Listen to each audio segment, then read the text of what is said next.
Hello there, my sleepy citizens.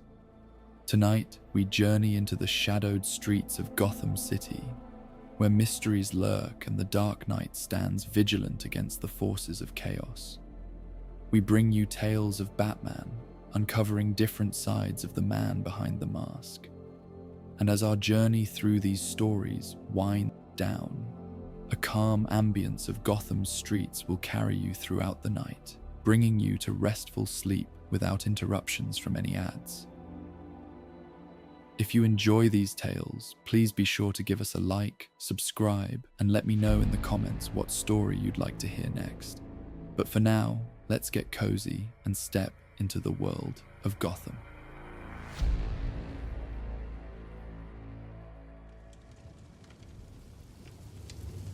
The rain fell in a gentle, persistent drizzle over the abandoned amusement mile, transforming the dilapidated carnival grounds into a shimmering landscape of reflections and shadows.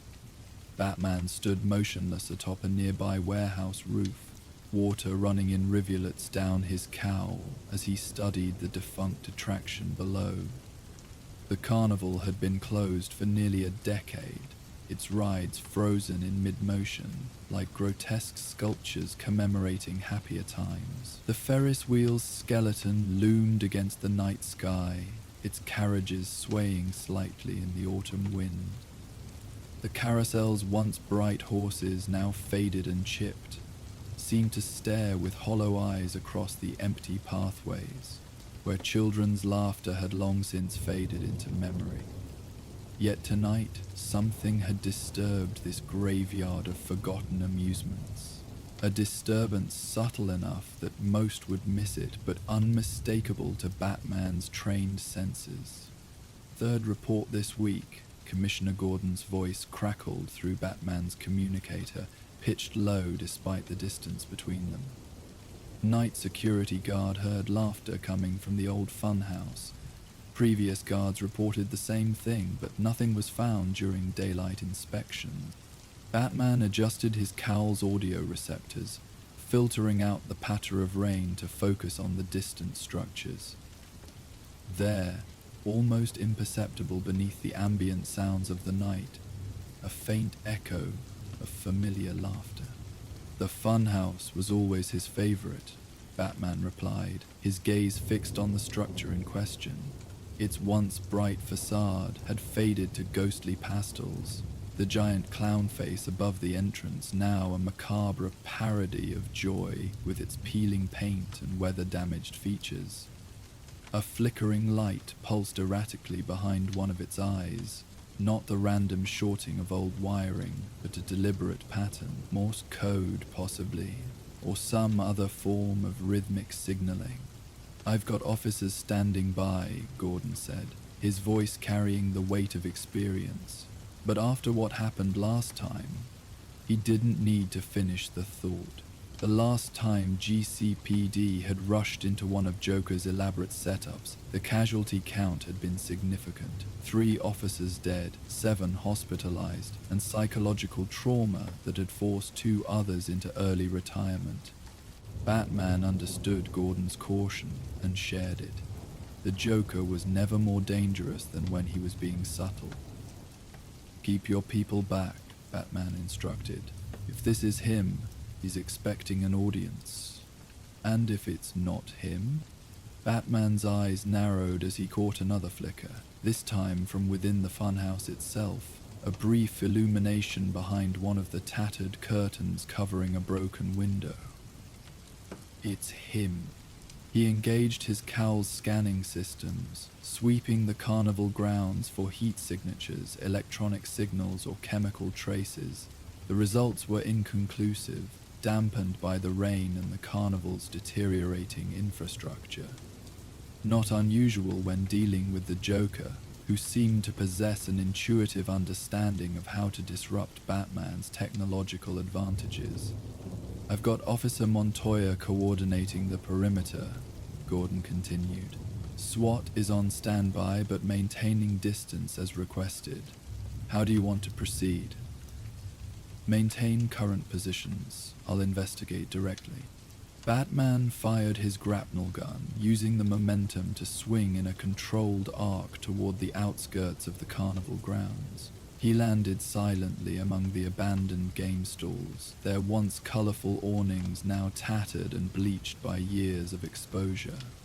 Moving from shadow to shadow, he navigated the carnival's decaying landscape with practiced efficiency. The abandoned attractions created an obstacle course of rusted metal and rotting wood, their shadows stretching like grasping fingers across rain-slicked asphalt. Faded banners torn loose by years of wind fluttered weakly overhead, their once cheerful messages now illegible, promises of joy never to be delivered. A broken shooting gallery still displayed its fading targets, clowns with grotesque grins that seemed more menacing than mirthful in the uncertain light. As he approached the funhouse, Batman activated the enhanced audio receptors in his cowl.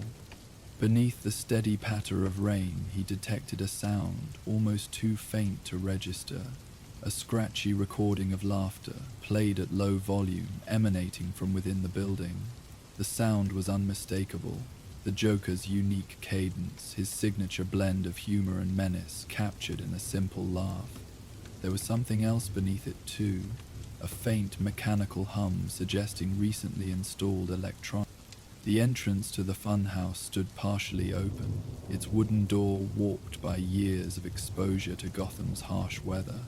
The once bright Hall of Mirrors sign hung askew above it, several letters missing and others faded beyond recognition. Above it all, the flickering light in the clown face's eye continued its deliberate pattern. Batman recognized it now, Morse code, repeating a simple message: "Come inside." "I'm approaching the funhouse entrance," Batman sub-vocalized to Gordon, the microphone in his cowl picking up even this nearly silent communication. "Confirm Joker presence through audio signature. He's using recorded laughter as a lure." "Trap?" Gordon asked tersely. "Almost certainly, but no signs of explosives or chemical agents yet." Batman scanned the entrance with multiple detection systems built into his cowl. Infrared, chemical sensors, electromagnetic field detectors. No obvious triggers on the door or threshold. The rain intensified briefly, drumming against the metal roofs of nearby kiosks. Batman moved closer to the entrance, sheltering in the shadow of a derelict ticket booth to reassess the situation. The funhouse had been one of the carnival's main attractions in its prime, a multi-level maze of mirrors, moving floors, and disorienting visual effects designed to confuse and entertain. In the Joker's hands, such a venue could become a deadly puzzle box. "Hey, you shouldn't go in there." Batman turned to find an elderly man approaching cautiously, his rain-soaked jacket pulled tight against the chill. Despite his apparent anxiety, he moved with the comfortable familiarity of someone who knew the carnival intimately. His weathered face bore the deep lines of someone who had spent decades working outdoors, and a faded amusement mile staff patch was still visible on his jacket sleeve. "The funhouse isn't safe," the man continued, stopping a respectful distance away. His eyes registered recognition of Batman, but without the usual surprise or awe that civilians typically displayed. "Structural issues. That's why they closed the place down. Floors rotted through in places." "Who are you?" Batman asked, though he'd already noted the staff patch and was categorizing the man as likely legitimate rather than a potential threat. "Miles Crenshaw. Used to be head of maintenance here." He gestured at the surrounding carnival with a gnarled hand. "Still come by sometimes to check on things. Spent 40 years of my life in this place. Hard to just walk away, you know." Batman studied him briefly. "Did you hear the laughter too?" Crenshaw's weathered face tightened with obvious discomfort. "Started 3 nights ago. Thought it was kids at first, breaking in for kicks. But kids don't set up power to run the old speaker systems. He pointed toward the funhouse with a trembling finger. That place. It's not just falling apart, it's a maze inside, designed that way. Mirrors that make you lose your sense of direction, floors that tilt when you don't expect it, hidden passages the regular folks never knew about. You know the layout. Used to. Been years since I've been inside, though. Crenshaw hesitated, then reached into his pocket and produced a folded, water-stained piece of paper. Still got this, though. Maintenance schematic. Shows the basic structure. Employee passages, control rooms for the effects. Batman accepted the offered diagram, scanning it quickly before storing it in a waterproof compartment of his utility belt. The schematic confirmed his own research on the funhouse's structure, but included additional details about mechanical systems and access points that weren't in the public records. "When did you last see anyone near the funhouse?" Batman asked. Crenshaw's brow furrowed in concentration. "A couple days ago. Thought it was one of the security company people at first. Wore a uniform, had a clipboard, looked official. But something seemed off about him. Too, I don't know, cheerful for someone working a night shift in this weather." He shook his head slowly. Didn't see his face clearly. Kept his back to me. And I didn't press it. My eyes aren't what they used to be, especially at night. A security uniform would provide cover to move around without attracting attention, Batman noted. "Did you notice anything else unusual? Deliveries, vehicles, equipment?" "Nothing big, though." Crenshaw paused, considering. "There was a van parked by the service entrance a few days ago. Electrical contractor logo on the side. Thought maybe the development company was finally doing something with the place." Batman made a mental note of this detail. The Joker frequently used disguises and false identities to prepare his elaborate scenarios. A fake electrical contractor would have provided perfect cover for installing whatever systems he was now using inside the funhouse. "Thank you. Now, get clear of the area. Contact Commissioner Gordon at the perimeter. Tell him I sent you." Crenshaw nodded, clearly relieved to have an excuse to retreat. "Watch yourself in there." Place was designed to confuse even when it was working properly. No telling what kind of modifications someone could have made. As the old caretaker disappeared into the rainy darkness, Batman turned back to the funhouse entrance. The recorded laughter had stopped, replaced by absolute silence that seemed more ominous than any sound could have been. He activated his cowl's night vision, scanning the visible portion of the interior corridor. No movement, no heat signatures within range. Whatever awaited him inside was either stationary or beyond his immediate detection capabilities. "Gordon," Batman sub-vocalized. "I've made contact with former maintenance head Miles Crenshaw. He's provided structural details of the funhouse. He should be reaching your position shortly." "Received," Gordon replied, the slight static in the communication suggesting he'd moved to a new position. "We'll debrief him. Any change in the situation? The recordings have stopped. I'm proceeding inside." Batman approached the entrance cautiously, testing the weathered wooden door before pushing it fully open. It swung inward with a protesting groan of rusted hinges, revealing a darkened corridor beyond. Inside, emergency lighting cast weak illumination through the entry hallway, revealing peeling wallpaper adorned with faded circus motifs, clowns, acrobats, and ringmasters that seemed to leer from the walls in the uncertain light. The air carried the musty scent of abandonment. Mildew, rotting wood, the distinctive smell of deteriorating carpet. But beneath these expected odors was something else, faint but unmistakable to Batman's trained senses. Grease paint and hair dye, with undertones of the unique chemical mixture the Joker used to maintain his bleached skin and green hair, his personal signature as distinctive as fingerprint. Batman moved cautiously, each step precisely placed to avoid potential pressure plates or triggers. His weight distribution was carefully controlled, years of training allowing him to test each surface before committing to it. The entry corridor extended about 30 feet before ending at a junction where visitors would once have chosen between different paths through the attraction. Now all options lay in darkness except for one, a softly illuminated passage to the right, light spilling from around a corner ahead. Someone's been here recently, Batman observed quietly to himself. The floor showed disturbances in the years of accumulated dust. A single set of footprints, too careful and deliberate to belong to thrill-seeking teenagers or urban explorers. The pattern suggested someone taking their time, stopping periodically to examine or modify something along the walls. He followed the illuminated path, rounding the corner to find himself facing the first of the funhouse's famous mirror chambers.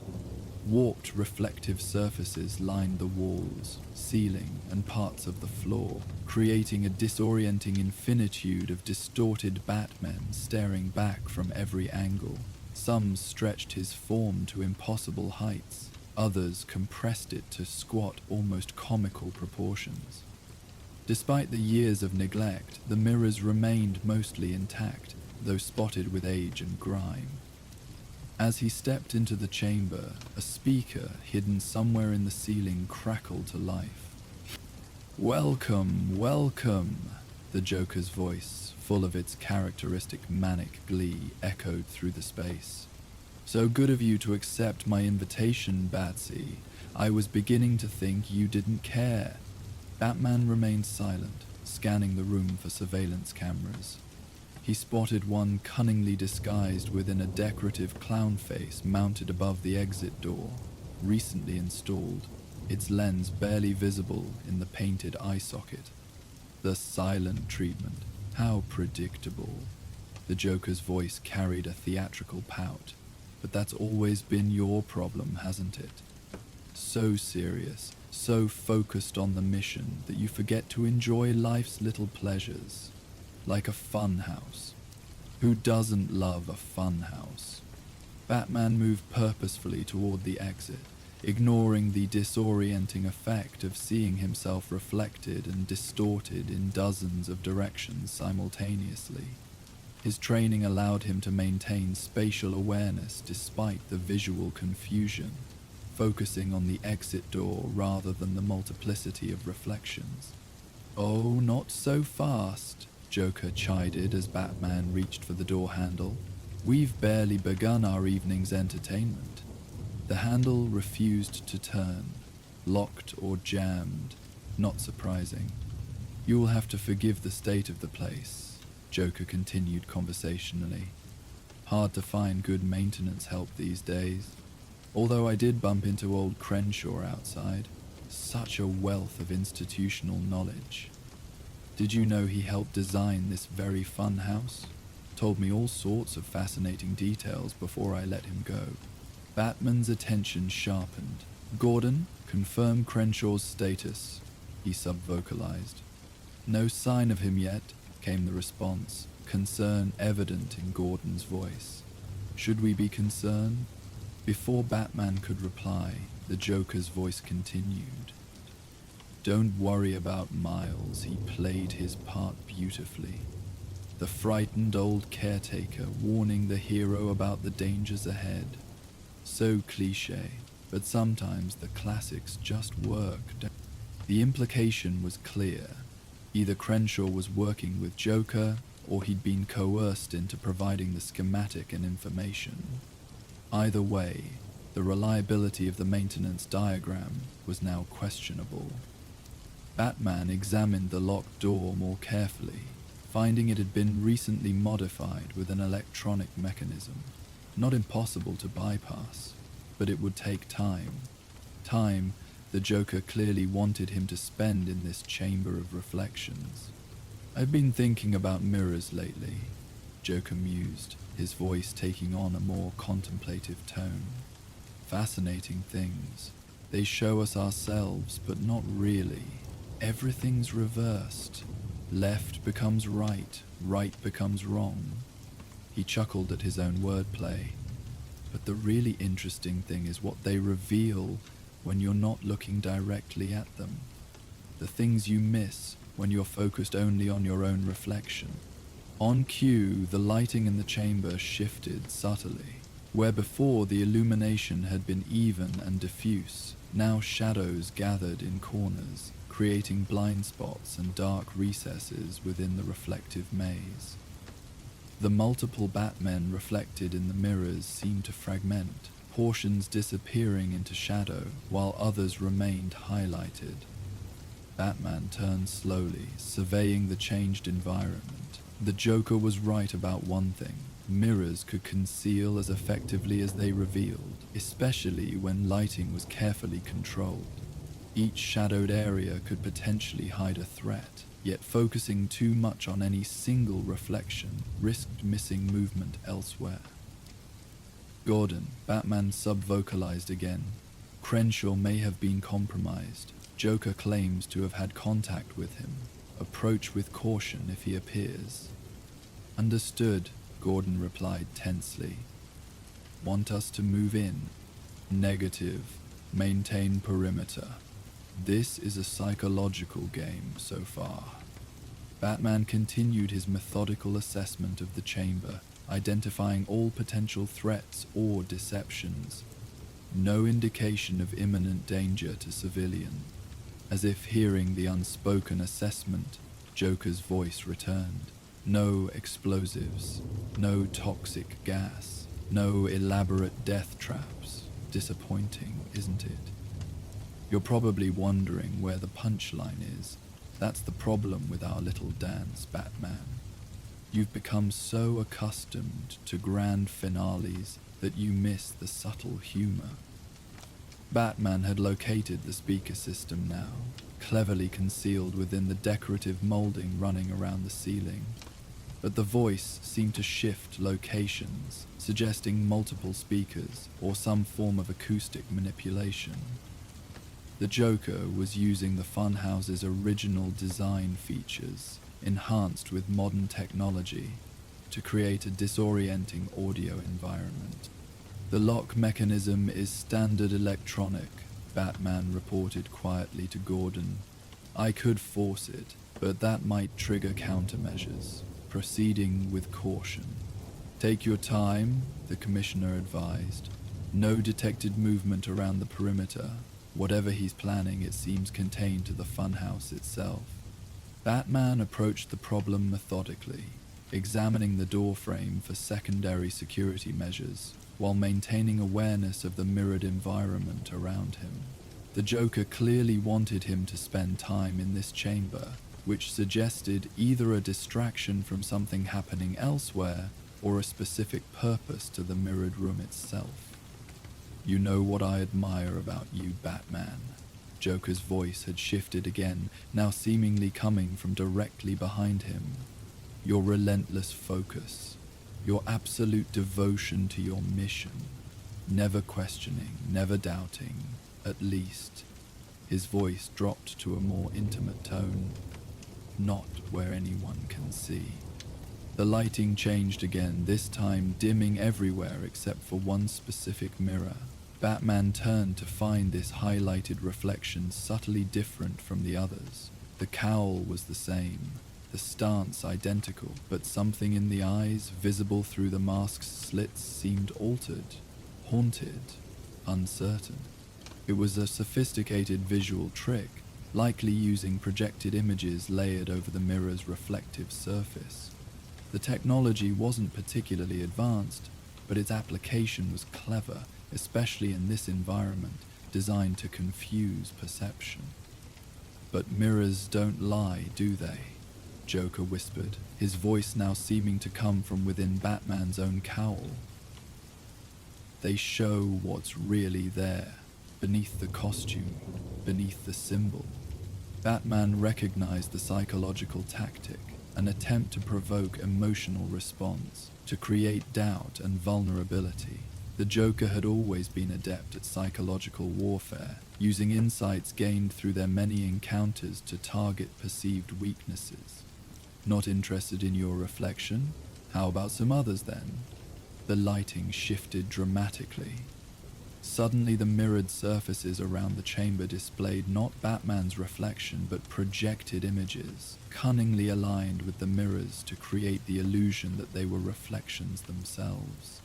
A young Bruce Wayne kneeling beside his fallen parents. Batman standing amid the ruins of a failed mission. Faces of those he couldn't save, victims he'd been too late to rescue over the years. Smoke and mirrors, Batman said aloud, his first words since entering the funhouse. Projector technology combined with specialized reflective surfaces. Impressive, but ultimately just an illusion. Joker's laugh echoed through the chamber. He speaks and dismisses my little show as mere illusion. But isn't that what you are, Batman? An illusion created to make sense of a senseless tragedy. A costume to give meaning to random chance. Batman had located the projector system now. Concealed in the ceiling, its mechanism recently installed among the funhouse's original infrastructure. Not Joker's usual work, he typically favored more flamboyant approaches. This showed patience, technical precision, and subtle psychological understanding. The images are from public records, Batman noted, recognizing newspaper photographs and security camera stills. Nothing that reveals any non-public information. Disappointed? Joker asked, genuine curiosity in his voice. Did you think I'd somehow discovered your precious secret identity? Please. Where's the fun in that? The mask is what makes you interesting. The man beneath it is just a man. Batman had nearly bypassed the door's security now, carefully disabling the electronic lock without triggering secondary systems. Your point, Joker? He asked, buying a few more seconds to complete the work. Point. Must there always be a point? Can't a clown simply enjoy watching the world's greatest detective locked in a room of reflections, confronting the many faces of his failures? Joker's voice carried a theatrical quality, as if performing for an audience larger than just Batman. Or perhaps the point is that you can't save everyone, Batman. No matter how many criminals you capture, no matter how many plots you foil, the tragedy continues. One bad day is all it takes to create another me. The lock disengaged with a soft click. Batman pushed the door open, stepping through into a curved corridor lined with more mirrors. These designed to distort height and width in increasingly exaggerated ways. Moving to secondary chamber, he reported to Gordon. Continuing psychological tactics. No physical threats detected yet. Careful, Gordon cautioned. This seems too restrained for him. Batman shared the concern. The Joker's methods typically involved flamboyant gestures, public spectacle, and genuine danger to both specific targets and random bystanders. This introspective, private approach represented either a significant tactical shift or a prelude to something more characteristic. The new corridor brightened as he entered, lights activating sequentially to illuminate his path forward. The distorting mirrors created a carnival procession of Batmen, some stretched impossibly tall and thin, others compressed to comical proportions, still others fragmented into kaleidoscopic arrays of black cape and cowl. Standard funhouse fare, but the effect was nonetheless disorienting when combined with the knowledge that somewhere within this labyrinth, the Joker waited. You know why I chose this place? Joker's voice resumed, now echoing from somewhere ahead. Besides the obvious theatrical value, of course. The funhouse is where we learn to laugh at ourselves, Batman, to see our distorted reflection and find humor in it. Something you've never quite mastered. Batman continued forward, mapping the funhouse's layout in his mind and comparing it to Crenshaw's schematic. If the diagram was accurate and not another layer of Joker's deception, then beyond this corridor lay the funhouse's central chamber, originally designed as a rotating barrel that visitors would attempt to walk through while it spun around them. "I've often wondered," Joker continued conversationally, "what you see when you look in the mirror each morning. Do you see the heroic Batman first, and the man second? Or is it the other way around? Has the mask become the reality?" The philosophical nature of these questions was unusual for the Joker. Typically, his taunts were more personal, more designed to provoke an immediate emotional response. This thoughtful, almost introspective approach suggested something different was at play tonight. Or perhaps, Joker continued when Batman didn't respond, there's no separation anymore. Perhaps the line between the man and the bat has blurred beyond recognition. A soft chuckle. "We might have that in common, you and I. The blurring of lines between who we were and who we've become." The corridor ended at another modified door, this one ajar, revealing glimpses of the chamber beyond. As Batman had anticipated, it was the central barrel room, but it had been transformed. The cylindrical walls were now lined with mirrors, creating a dizzying infinity of reflections. The barrel itself was stationary, but projectors mounted at intervals created the illusion of rotation through shifting light patterns on the mirrored surfaces. Batman paused at the threshold, scanning for traps or triggers. "Approaching central chamber," he updated Gordon, continuing environmental manipulation but no direct threats. "This is wrong," Gordon replied, concern evident in his voice. "It's too subtle, too intellectual for him." Agreed, proceeding with extreme caution. Batman stepped into the mirrored barrel, his senses on highest alert. The projected light patterns created a disorienting effect of movement where there was none, the hundreds of reflections multiplying and shifting with each subtle change in illumination. At the chamber's center stood a simple wooden chair, facing away from the entrance. Come in," Joker called, his voice now seeming to emanate from the chair itself. "Don't hover in doorways, it's rude." Batman approached carefully, circling to keep the chair in view while scanning for hidden threats. The chair appeared empty, but a small speaker had been mounted to its back, explaining the localized sound. "Disappointed again?" Joker's voice asked through the speaker. "Were you expecting a dramatic confrontation? Another opportunity to drag me back to Arkham's revolving door? Perhaps I'm not even in the building." "You're here," Batman stated with certainty. His cowl's sensors had detected minute traces of the Joker's distinctive chemical signature, growing stronger as he moved deeper into the funhouse.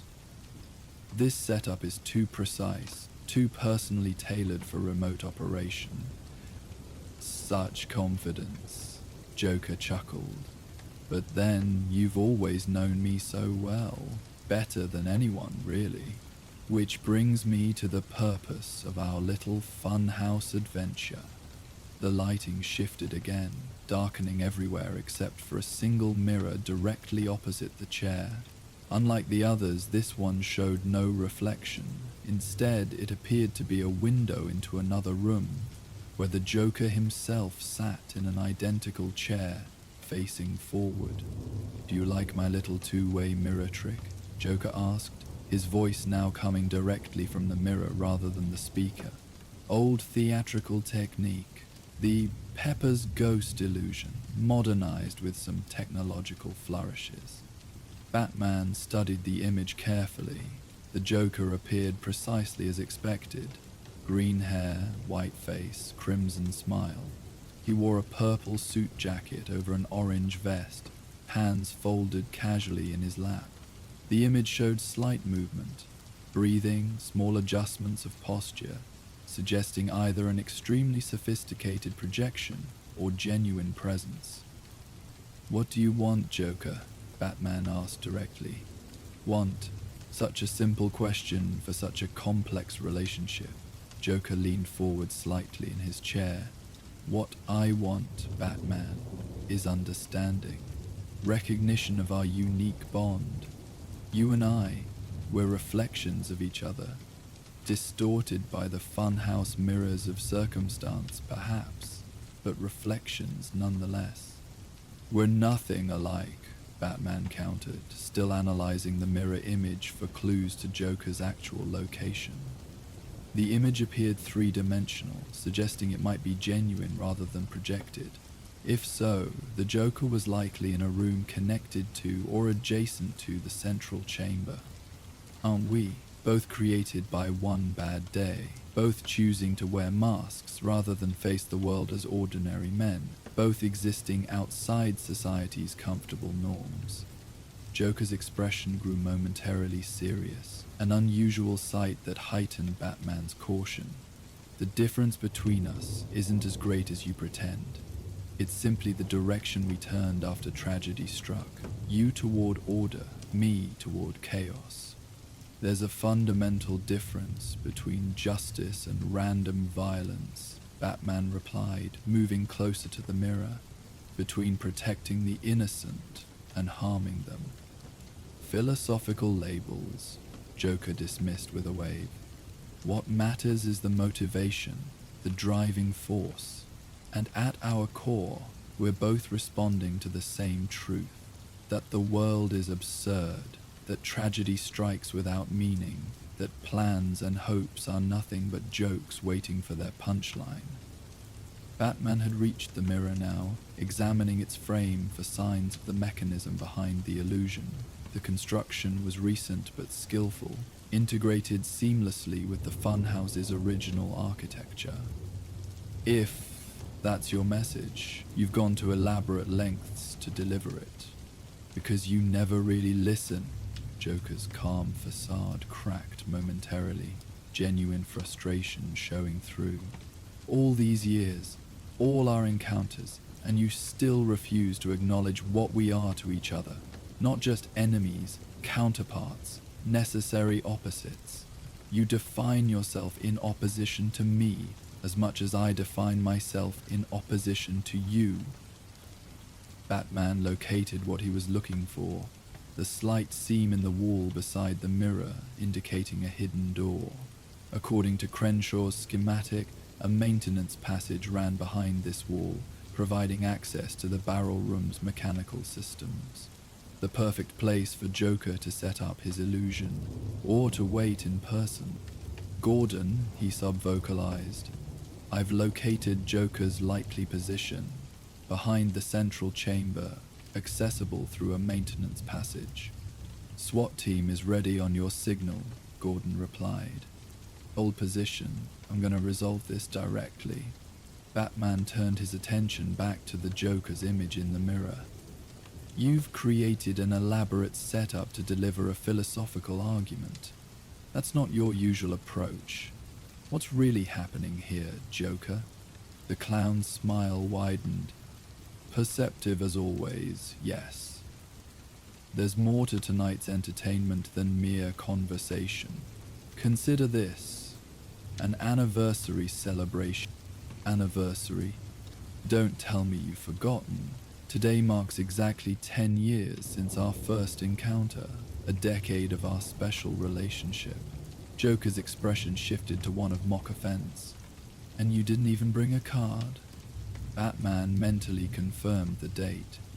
The Joker was right. Their first confrontation had indeed occurred on this date, 10 years earlier at the Gotham chemical processing plant, where a criminal who called himself the Red Hood had fallen into a vat of chemicals, emerging transformed into the Joker.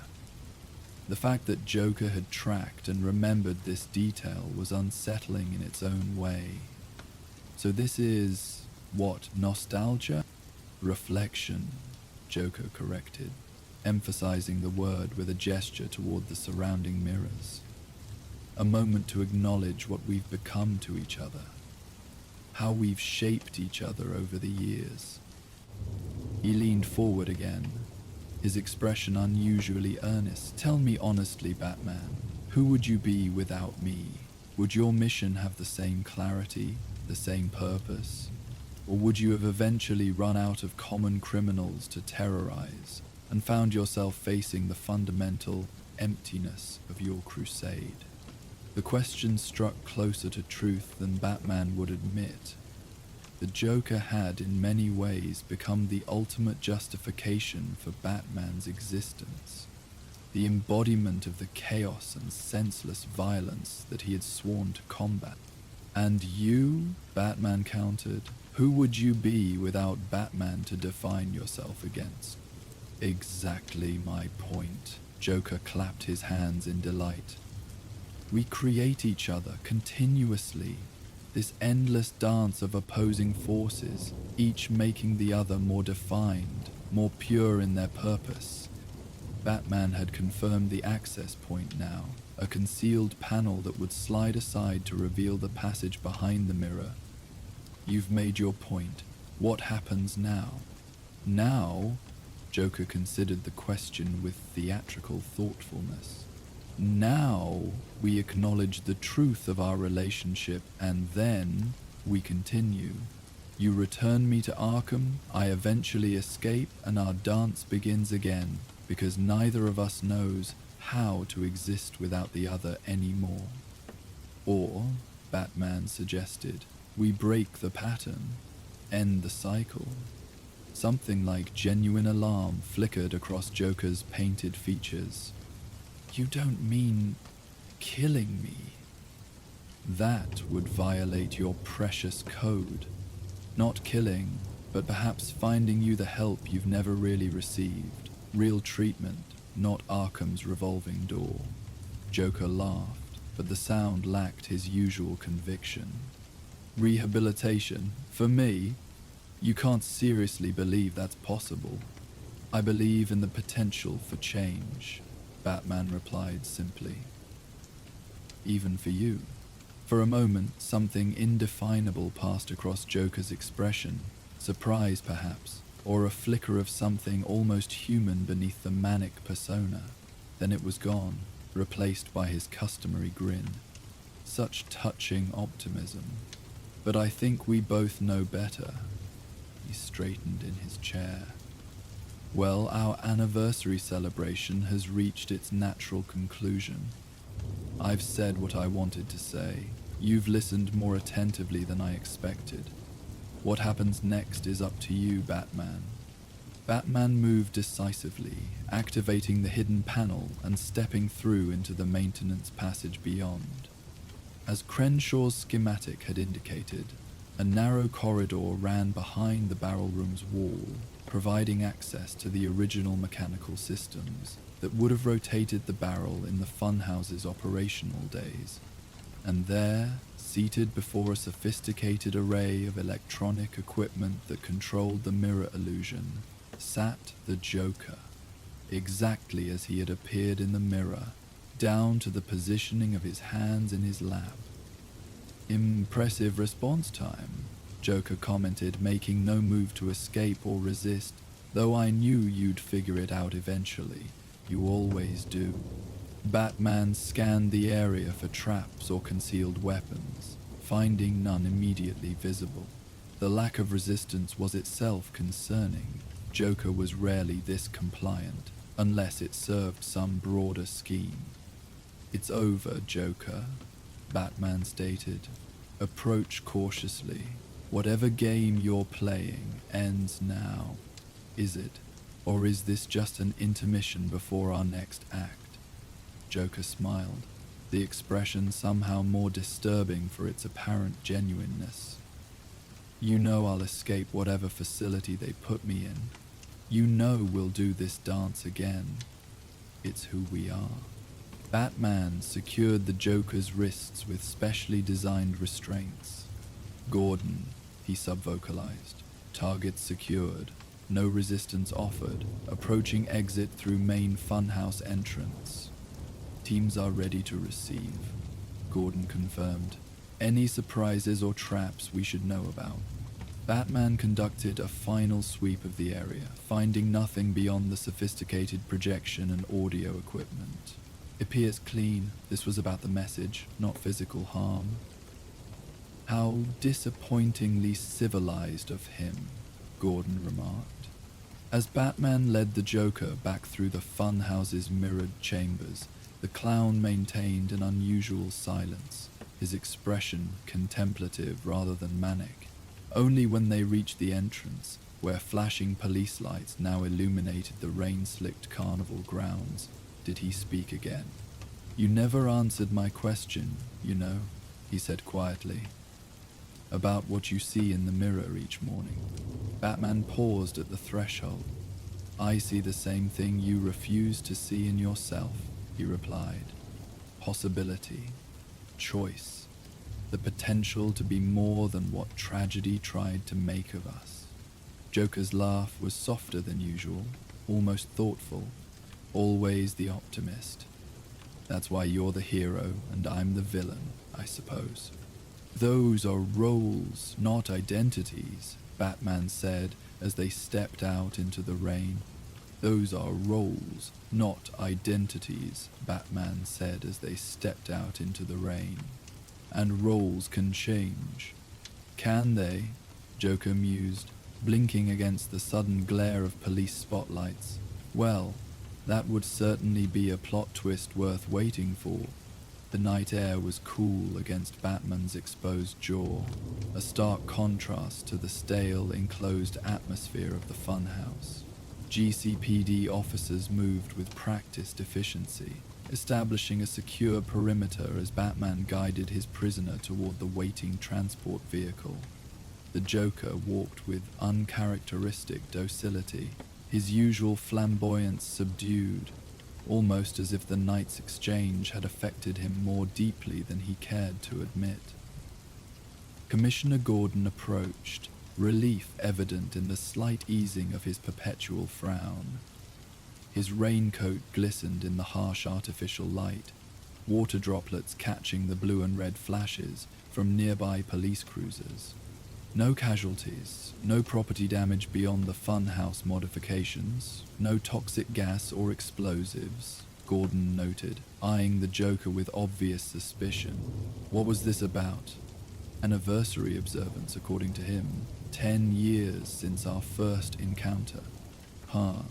Gordon scratched his chin thoughtfully. Almost sounds like he was feeling nostalgic? Reflective, Batman corrected. His word, not mine. They watched as the specialized Arkham transport team took custody of the Joker, following protocols developed through years of hard-won experience. The clown offered no resistance, maintaining his uncharacteristic calm as restraints were checked and security measures verified. "Well, whatever it was, I'll take this version over his usual antics any day." Gordon gestured toward the funhouse. "Crime scene unit will go through the place thoroughly, document the setup. I'm guessing he spent weeks preparing this?" "At least. The technical work is sophisticated, especially the projection systems and audio integration with the original funhouse infrastructure." Gordon studied Batman's expression. What little of it was visible beneath the cowl. "Something about this is bothering you."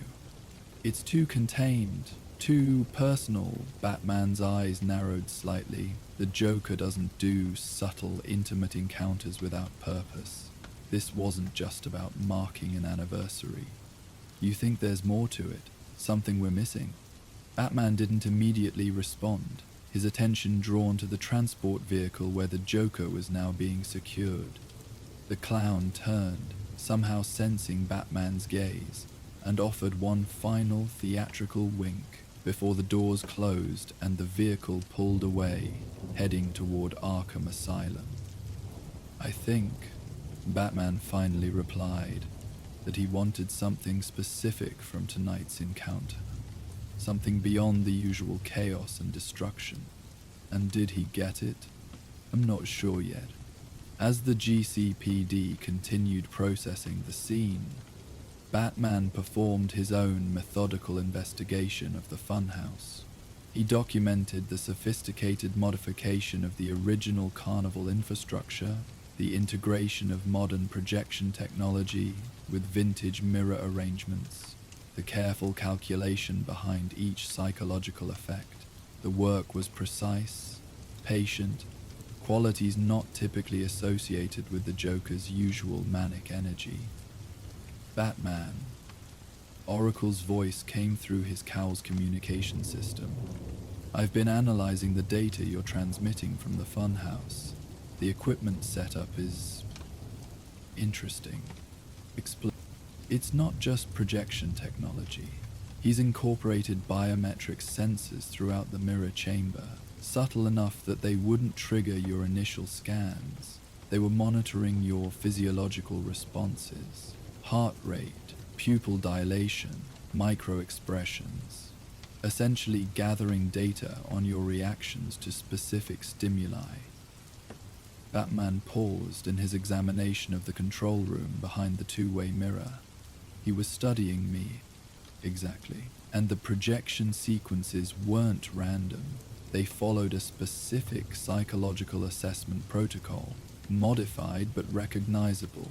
It's similar to methods used in advanced therapy for trauma and phobia treatment. This new information cast the night's events in a different light.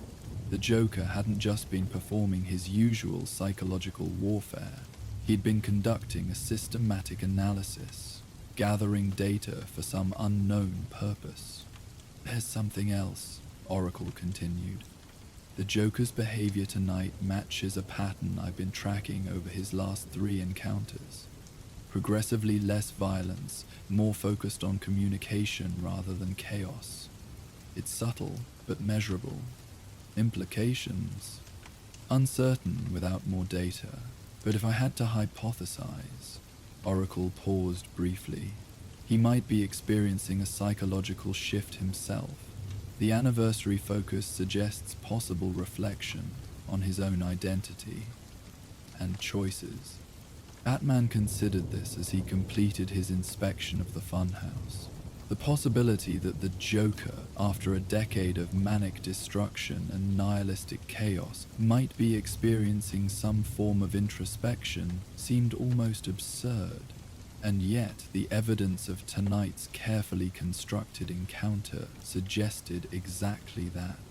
As Batman emerged from the funhouse, he found Gordon waiting near the entrance, holding a transparent evidence bag containing a small, ornate pocket mirror. Its silver frame was tarnished with age, and a delicate engraving decorated its back. Found this in the chair where he was sitting, Gordon explained. Thought you might want to see it before it goes into evidence. Batman examined the mirror through the plastic. The engraving was a date, exactly 10 years earlier, and beneath it 2 simple masks, one laughing, one solemn. Comedy and tragedy, the traditional theatrical symbols, rendered with surprising artistry. A custom piece, Batman noted, recently made, despite the artificial aging. There was this too. Gordon produced another evidence bag containing a small card, hidden in a compartment behind the mirror. The card contained a single handwritten sentence in the Joker's distinctive handwriting. When you finally see yourself clearly, do you recognize what looks back? What do you make of it? Gordon asked. He's questioning identity, permanence. Batman returned the evidence, the idea that roles can become fixed, unchangeable. Gordon's expression was thoughtful. 10 years is a long time to play the same part. Batman's gaze turned toward Gotham's distant skyline, barely visible through the rain and mist. For both of us. 3 days later, Bruce Wayne sat in the Batcave's analysis center, reviewing the comprehensive data gathered from the funhouse encounter. The computer screens displayed multiple angles of the interaction, along with biometric readings, psychological assessment metrics, and comparative analysis against previous Joker encounters. Alfred approached, bearing a tray with coffee and a light meal. Still analyzing, Master Bruce? Something doesn't add up, Alfred. Bruce gestured to one of the screens, showing the Joker's unusually calm demeanor during their conversation. This isn't his normal pattern. There's a purpose here I'm missing. Perhaps the purpose was exactly what he stated, Alfred suggested, setting down the tray. An anniversary reflection. 10 years is a significant milestone in any relationship, even one as unconventional as yours with the Joker. Bruce's expression remained skeptical. The Joker doesn't do sentimental, doesn't he? A man who has consistently returned to certain themes, locations, and symbolic gestures throughout his criminal career. Alfred raised an eyebrow. I would argue that, beneath his chaos, lies a peculiar form of sentimentality. A commitment to particular narratives and relationships that he finds meaningful. Bruce considered this perspective. There was truth in Alfred's observation. The Joker did maintain consistent patterns despite his apparent randomness. His fixation on Batman had remained constant throughout a decade of confrontations, even as other obsessions came and went. Dr. Arkham submitted his initial assessment, Bruce noted, pulling up a new file. He reports the Joker has been unusually cooperative, participating in therapy sessions, responding to questions without his typical manic digressions. A concerning development in its own way, Alfred remarked. Change in established patterns often precedes new and unpredictable behavior, or genuine transformation. Bruce studied the psychological assessment. His responses to standard evaluation protocols show significant shifts from previous baselines. Less extreme ideation, more reflective cognition. You sound almost hopeful, sir. Bruce didn't immediately respond, his attention caught by a detail in the Arkham report. During a standard therapeutic exercise, the Joker had been asked to describe what he saw when he looked in a mirror. His response? Someone who once had a different reflection. Echoed uncomfortably with the question he had posed to Batman in the funhouse. Not hopeful, Bruce finally replied. Cautious. If this represents a genuine psychological shift, it could either lead to something better or something worse than what we've known before. The uncertainty itself is unsettling, Alfred observed. We've become accustomed to the Joker's particular brand of predictable unpredictability. A fundamental change in his psychological makeup introduces variables we cannot anticipate. Bruce nodded, closing the file, which is why we need to be prepared for anything. 1 week after the Funhouse encounter, Batman stood atop the GCPD headquarters, waiting as Commissioner Gordon emerged onto the roof. The night was clear, stars visible despite Gotham's perpetual light pollution, and a crisp autumn wind carried the sense of the city upward. Thanks for coming, Gordon said, approaching the shadowed figure. I thought you'd want to see this directly rather than through official channels. He handed over a small evidence bag containing what appeared to be a page torn from a book. The paper was yellowed with age, its edges worn smooth from handling.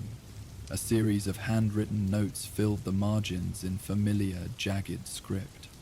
Found in the Joker's cell during a routine inspection, Gordon explained. The book itself was a standard psychology text from the Arkham Library, but this page had been carefully removed and kept separate. Batman examined the page through the plastic. It contained a section on identity formation and the psychology of masks, both literal and metaphorical. The Joker's handwritten notes were surprisingly coherent, lacking the manic energy of his usual communications. They spoke of roles versus true self, the permanence of choices, and the possibility of seeing beyond established patterns. One passage had been underlined in the text. The personae we adopt can, over time, become indistinguishable from our core identity. The mask, worn long enough, melds with the face beneath. Beside this, the Joker had written, "But what if the mask cracks? What remains beneath a decade of performance?" Dr. Arkham believes he's experiencing a genuine identity crisis, Gordon said, questioning the role he's created for himself. It happens sometimes with long-term inmates, a moment of clarity after years of delusion. Or another performance, Batman countered. A new game, designed to lower our guard. That's the problem with someone like the Joker, Gordon sighed, leaning against the roof's parapet. We can never truly know which version is genuine, the chaos or the contemplation. Both could be equally manufactured. Batman returned the evidence. What does Arkham recommend? Continued observation, cautious therapeutic engagement. Gordon pocketed the bag. They are proceeding under the assumption that this represents a potential treatment opportunity while maintaining all security protocols. A wise approach. Gordon studied Batman's expression, or what little of it was visible. You know, he asks about you, not directly, but the questions circle back to your encounters, especially the recent one. He's fixated. That's not new. No, but the nature of the fixation seems different. Less antagonistic, more... Gordon searched for the right word, comparative, like he's measuring his choices against yours. Batman remained silent, processing this information against his own analysis of the funhouse encounter. The parallel questioning, Batman asking Joker to consider change, Joker now apparently questioning his own identity, suggested a pattern too synchronous to be coincidental. There's something else, Gordon added, his tone shifting. We finally debriefed Miles Crenshaw thoroughly, the maintenance man from the carnival. His account of his interaction with the Joker was... unusual. In what way? Andrew described the Joker as almost normal when they spoke.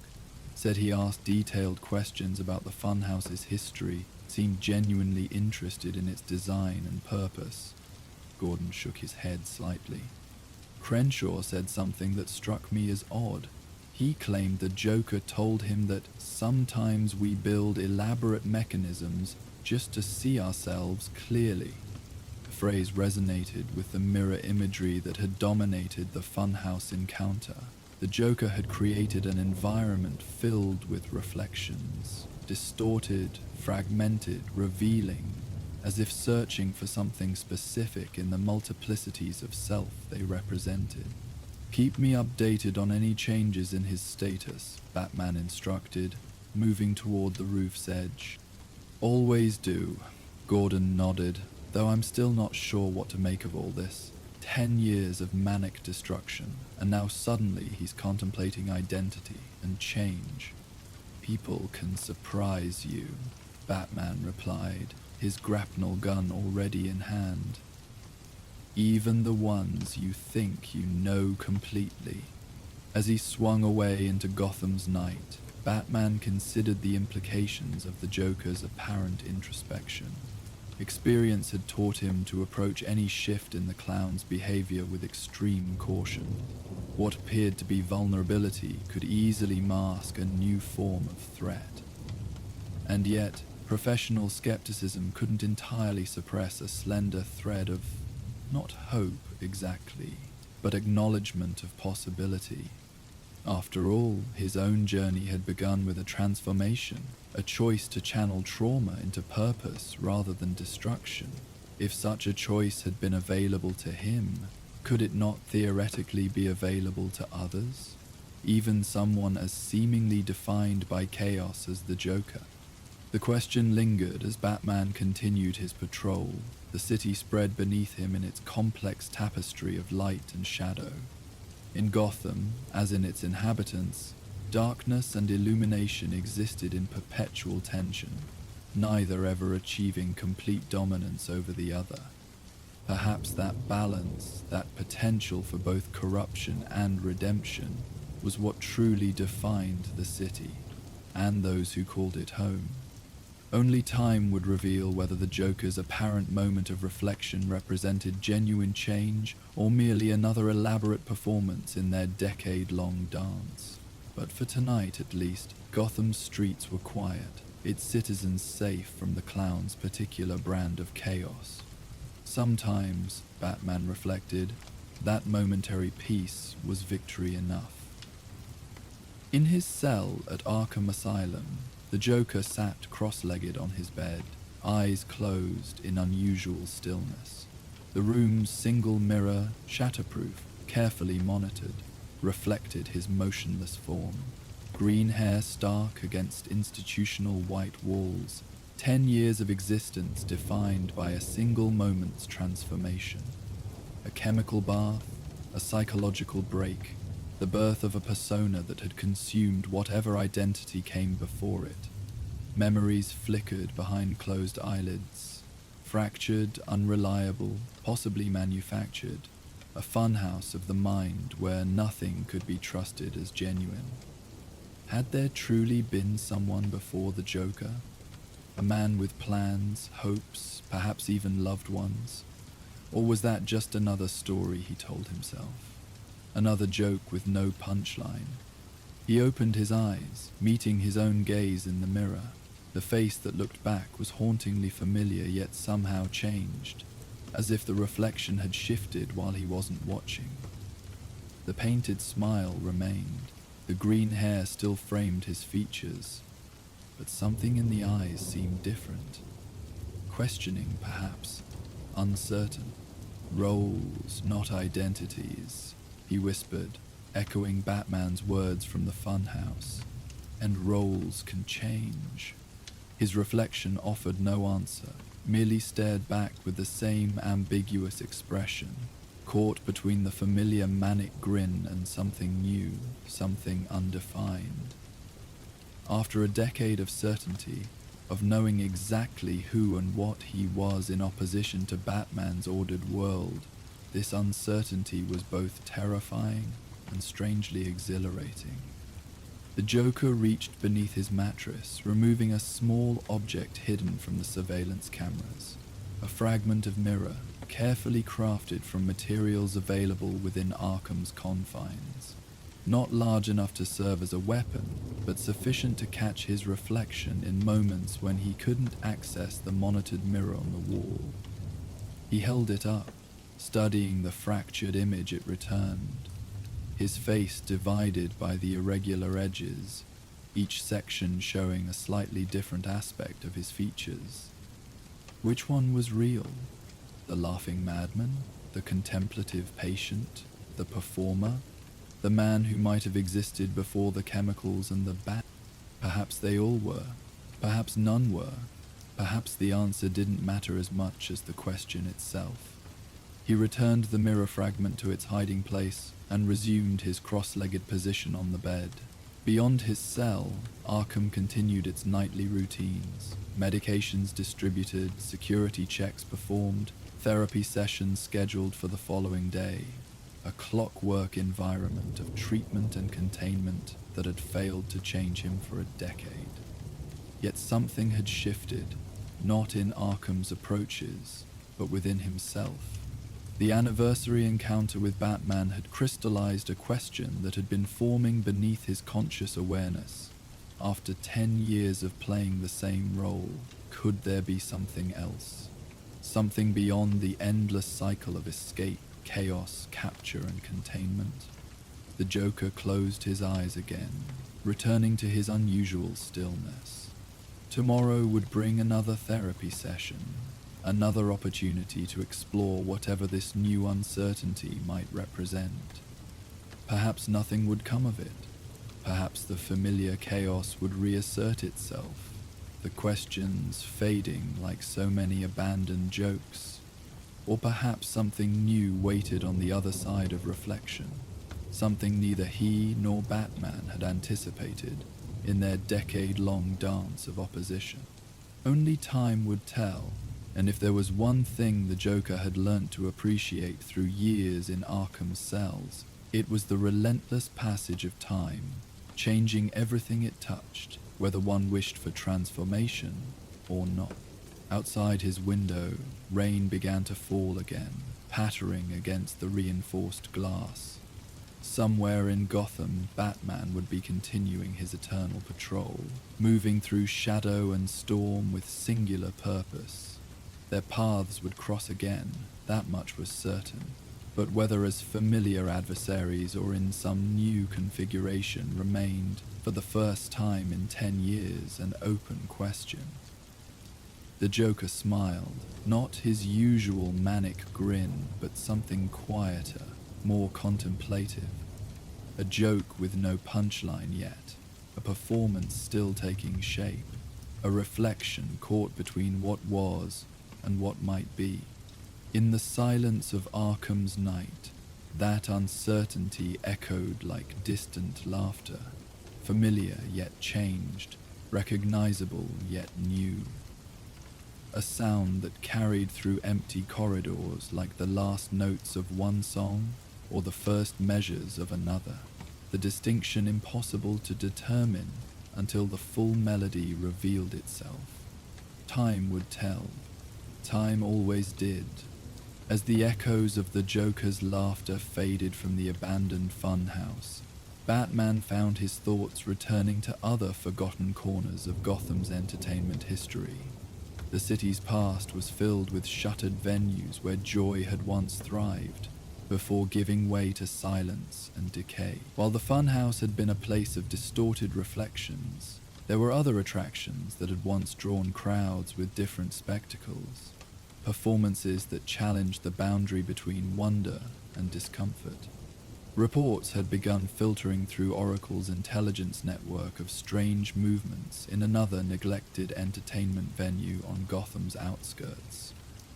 The old Haley Circus winter quarters, abandoned since the traveling show's tragic final performance in Gotham years ago, had shown signs of renewed activity. Locals reported glimpses of shadowy figures moving among the weathered tents and dilapidated performance rings. Figures that moved with unnatural grace and made no sound, even when walking across gravel paths. As Batman turned his attention from mirrors and psychological reflection toward this new mystery, he prepared to enter a different kind of theatrical space, one where performers had once communicated without words, where body language and gesture had told stories more powerful than speech. Our tale turns now to the silent sideshow, where the absence of sound masks secrets that can only be understood by those willing to watch closely in the darkness. The rain fell softly over Gotham City, transforming the harsh urban landscape into a canvas of blurred lights and gentle reflections. Water cascaded down buildings and collected in puddles that mirrored the glowing advertisements above. Batman stood on the edge of a rooftop, the gentle patter of raindrops on his cape creating a soothing rhythm as he surveyed the city below. Commissioner Gordon had contacted him just after sunset, concern evident in his voice even through the static of the encrypted communication channel. "Something strange is happening downtown," he had said. "No violence, no casualties, but unsettling. I think you should see for yourself." Now Batman understood what Gordon meant. Main Street, typically bustling with evening traffic, was adorned with hundreds of vibrant flyers, their bright colors stark against the muted palette of rain-soaked concrete. The papers fluttered in the gentle breeze, some breaking free to dance momentarily in the air before settling into puddles where their colors bled into the water like watercolor paint. From his vantage point, Batman could see officers collecting the flyers, placing them carefully into evidence bags. He fired his grappling hook and descended in a controlled arc to where Gordon stood beneath the shelter of a department store awning. "What do we know?" Batman asked, his voice low and measured as he landed silently beside the commissioner. Gordon handed him one of the flyers protected in a plastic evidence sleeve. These appeared sometime in the last 2 hours. No witnesses saw who distributed them. They were just everywhere, suddenly. The flyer was garishly designed, with a border of playing cards and carnival motifs. At its center, elegant calligraphy announced, "The Cider Shop of Secrets, where Gotham's truths perform." No date, no location. "His work?" Gordon asked, though they both knew the answer.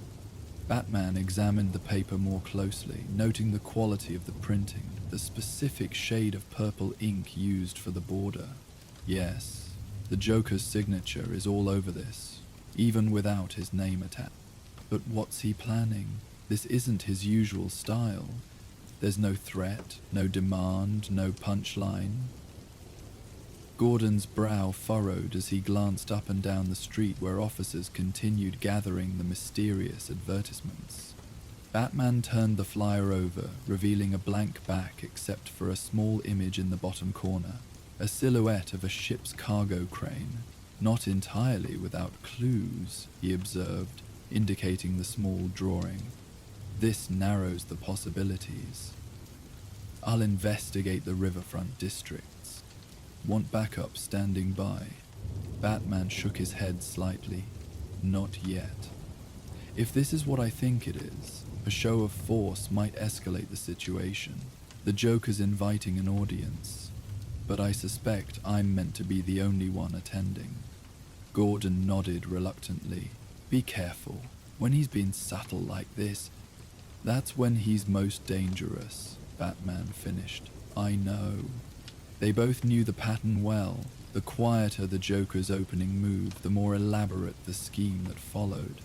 A whisper now often preceded a scream later. But tonight, there was something different in the air beyond the gentle rain, something in the deliberate mystery of the flyers that suggested a different kind of performance was about to unfold. Batman secured the flyer inside his utility belt. "I'll contact you when I know more."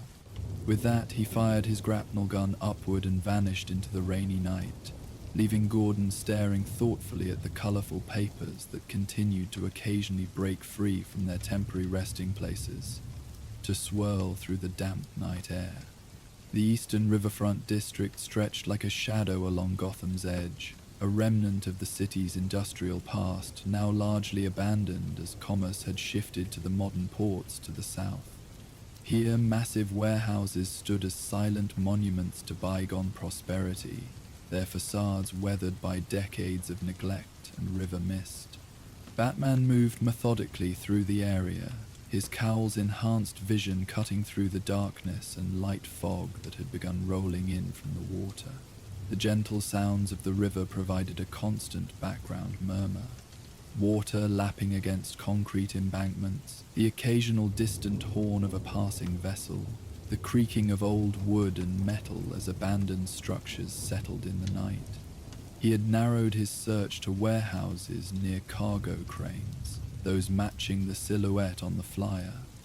3 locations fit the profile, but as he approached the second, a massive structure that had once housed imported textiles, his instincts heightened. Unlike the completely dark buildings surrounding it, this warehouse showed the faintest suggestion of illumination within, not bright enough to be visible from a distance, but detectable to his enhanced vision as a soft glow behind grimy windows. Batman approached from the rooftop of an adjacent building, moving silently despite the slick surfaces. He paused at the edge, studying the warehouse more carefully. The structure was mostly intact, its large sliding doors secured with chains that appeared recently oiled. No guards patrolled the perimeter, no obvious security systems were visible, and yet something felt deliberately curated about the scene, like a stage being set. He detected movement inside, a solitary figure passing briefly before one of the dimly illuminated windows. The silhouette was unmistakable even in that fleeting glimpse. Tall, thin, with wildly disheveled hair. "Oracle," Batman subvocalized, activating his secure communication link to Barbara Gordon. "I've located what appears to be Joker's position. Warehouse 37 on East River Road. Receiving your coordinates." Oracle's voice replied in his ear. Satellite imagery shows minimal heat signatures inside. One primary subject, presumably Joker, and possibly one or two others, though the building's metal roof is interfering with a clean reading. Any signs of chemical agents or explosives? Nothing registering on environmental scans. The area appears clean of Joker's usual toxins. Batman's eyes narrowed as he studied the building's entry points. They're concerning in itself. Going in? Oracle asked, though she already knew the answer. Maintaining observation first. Something about this feels performative, even for him. Batman moved to a position above a skylight, one of several that dotted the warehouse roof. Years of grime had accumulated on the glass, but sections had been recently cleaned, from the inside creating clear viewports into the cavernous space below. Another deliberate choice, another invitation to watch. Through the cleared section of glass, Batman could see that the warehouse interior had been transformed. The vast, empty floor had been arranged into a theatrical space, a makeshift stage area constructed from wooden pallets and draped with faded velvet curtains in deep purple and green. Antique spotlights, the kind used in theaters decades ago, were positioned to illuminate the stage while leaving the rest of the warehouse in shadow. Rows of empty chairs faced the stage, arranged as if awaiting an audience that hadn't arrived. And there, moving about the stage with fluid, exaggerated gestures, was the Joker. Batman watched, motionless, as his nemesis performed for the rows of empty seats. The Joker wore a modified version of his usual purple suit, this one with elements of a classic mime's costume integrated into the design. His face was painted white, as always, but with additional black details around the eyes and lips that emphasized his expressions as he moved silently across the stage. Most striking was the complete absence of sound.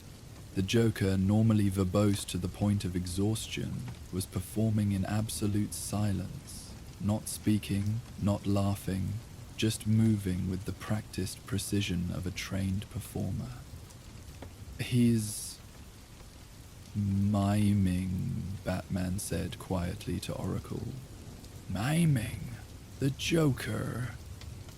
Oracle's surprise was evident even through the communication link. That's new. Usually we can't get him to stop talking. This is deliberate, a silent performance for empty seats. Batman continued watching as the Joker moved through what appeared to be a carefully choreographed routine. He's telling a story through movement alone. On the stage below, the Joker's pantomime had shifted. He was now miming the act of reading a newspaper, his expressions changing dramatically from surprise to anger to mockery.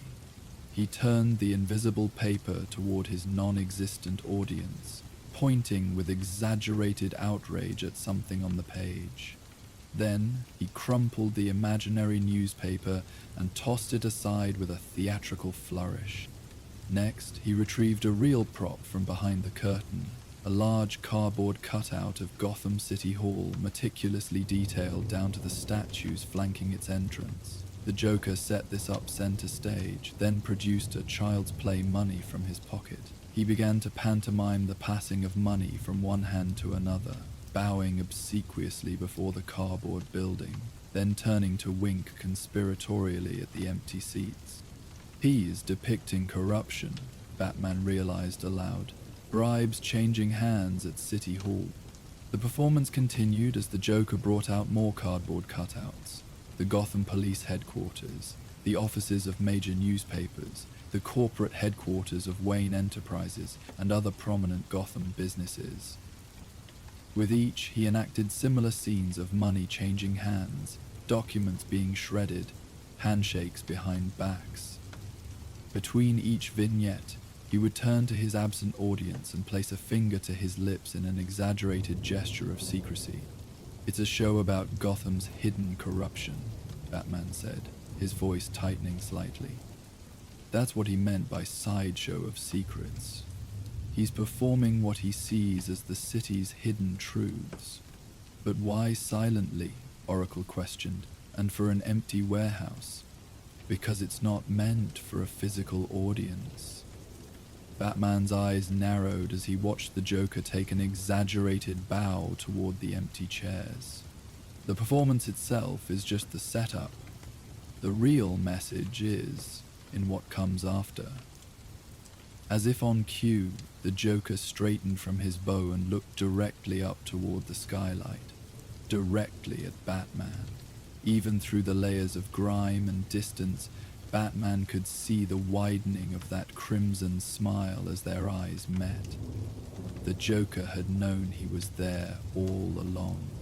The clown gave a theatrical wave, then gestured toward a side door of the warehouse. An invitation to enter, to become not just observer but participant in whatever performance was unfolding. "He's spotted me," Batman informed Oracle tersely, "and he's inviting me in."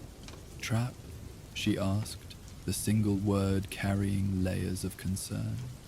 "Almost certainly, but containing whatever component comes next of his performance. GDPD tactical units are 20 minutes out if you need them," Oracle advised. "I've alerted Commissioner Gordon. Tell them to maintain distance until I signal. This feels contained, specific. I don't want to risk collateral damage if police presence escalates the situation." Batman moved silently across the roof to the indicated side entrance. No visible tripwires, no obvious pressure plates, no sign of the Joker's usual deadly surprises. Just a door, slightly ajar, with a purple handkerchief tied to the handle fluttering gently in the river breeze. Another invitation, another act in the performance. With practiced caution, Batman entered. The door opened to a narrow corridor lined with stacked wooden crates, creating a passage that led deeper into the warehouse. Small electric candles placed at intervals cast a warm, flickering glow that barely illuminated the path forward. The air inside was cool and damp with river mist that had found its way through broken windows, carrying the muddy scent of the Gotham River mixed with the musty smell of abandoned space. Batman moved silently through the passage, every sense heightened for signs of danger. His cowl sensors detected no toxic compounds in the air, no tripwires across his path, no pressure plates beneath the concrete floor. The apparent absence of the Joker's usual deadly traps was, in itself, unsettling. The corridor opened into the main warehouse space, now viewed from floor level rather than above. From this perspective, the theatrical arrangement was even more elaborate than it had appeared through the skylight. The stage dominated the center of the vast room, its faded velvet curtains hanging in luxurious folds despite their age. The empty audience chairs Batman now saw were not random furnishings but antique theater seats, likely salvaged from one of Gotham's demolished movie palaces. They faced the stage in perfect rows, their red upholstery dusty but carefully arranged. The Joker stood center stage, illuminated by a single spotlight that created a perfect circle of light around him. He remained in his mime-inspired costume, his face locked in that eternal smile, but his eyes, sharp and aware, followed Batman's entrance with keen intelligence. As Batman approached the edge of the seating area, the Joker raised both hands in a gesture of theatrical welcome. Then, with exaggerated movements, he pointed to the front row center seat, which Batman now noticed had a small card placed upon it that read, "Reserved." Batman remained where he was, scanning the space for hidden dangers. "What's your game this time, Joker?"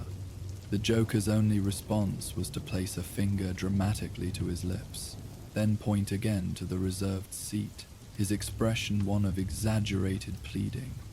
"I'm not here to play along with your performance," Batman stated firmly.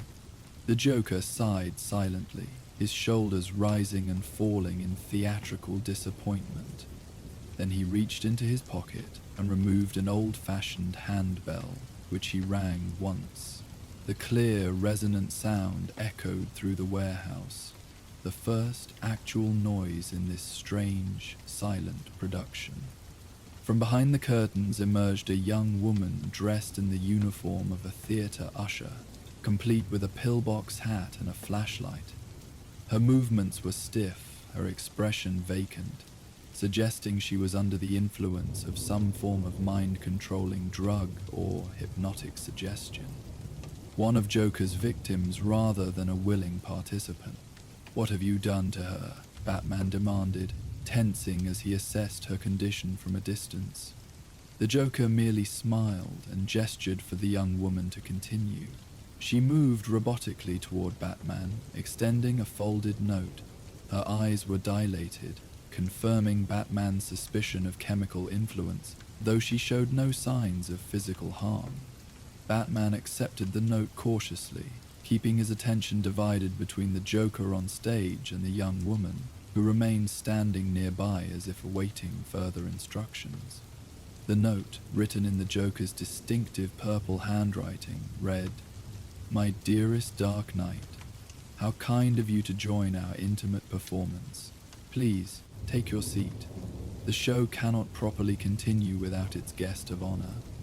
As for my lovely assistant, don't fret. She's simply experiencing the wonders of my latest creation, Compliance Mist. Perfectly harmless, completely temporary, and oh so effective at creating the perfect stagehand. She'll remember nothing tomorrow, but tonight she's the perfect, silent assistant for our silent show. Do sit down.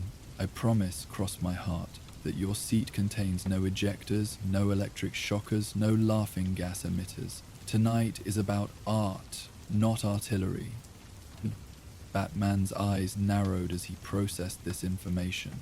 The Joker was claiming the young woman was under the influence of a new chemical agent. Not deadly, if he was to be believed, but certainly not something to ignore. And yet, rushing the stage might put her at greater risk if the Joker had additional contingencies in place. "Oracle," he sub-vocalized, "the Joker has a hostage. Appears to be mind-controlled. Young woman, early 20s, likely under chemical influence. Alert medical teams to stand by." "Received," Oracle responded. Facial recognition running through the cowl feed. Got a match. Melissa Torres, 24, reporter for the Gotham Gazette. Rookie journalist, mostly covers local events. She went missing yesterday after telling colleagues she was pursuing a big lead. A reporter. That added another dimension to the Joker's performance about Gotham's secrets. Had Torres been investigating something specific that caught the Joker's attention? Or was she simply a convenient prop for his theatrical message? Batman turned his attention back to the stage, where the Joker was waiting with exaggerated patience, tapping his foot silently against the wooden platform. "Release her," Batman demanded. "Whatever point you're making, she's not part of it." The Joker responded with an elaborate pantomime of consideration, finger to chin, eyes rolled upward, exaggerated thinking poses, before shaking his head cheerfully and pointing once more to the reserved seat. The message was clear. The performance would continue only if Batman played along, at least temporarily. And with Torres under the influence of an unknown chemical, direct confrontation risked her safety. Strategically, the best approach was to gather more information about whatever truth the Joker was so theatrically trying to convey, while looking for an opportunity to safely neutralize the situation. With measured caution, Batman approached the reserved seat, examining it thoroughly before sitting down, his posture deliberately conveying that his compliance was temporary and conditional. The Joker's face lit up with genuine delight.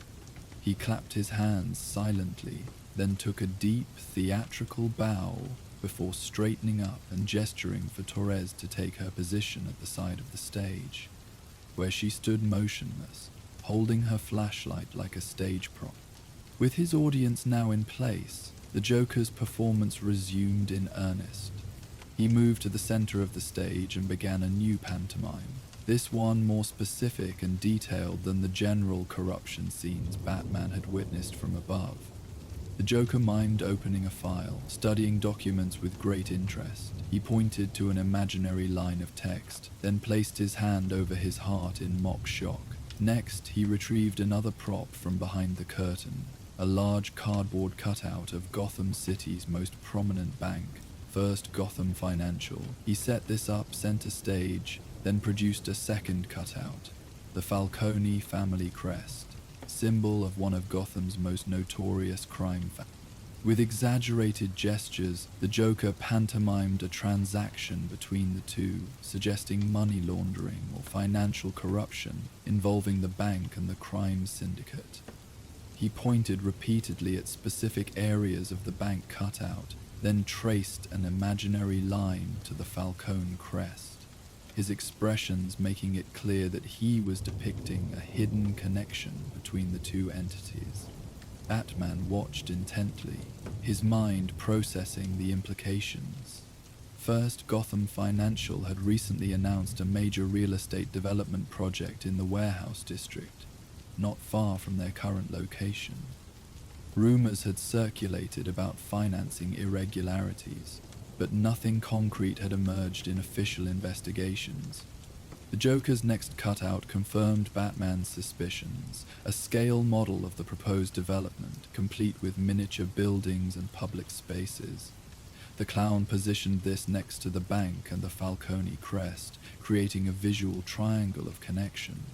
He then mimed the act of hiding something inside the model, placing imaginary objects inside tiny buildings before covering them with his hand and winking conspiratorially at Batman. The message was becoming clearer. The Joker was suggesting the new development was a front for Falcone operations, with the bank serving as a knowing intermediary. But how had he come by this information? And why choose this elaborate method to reveal it?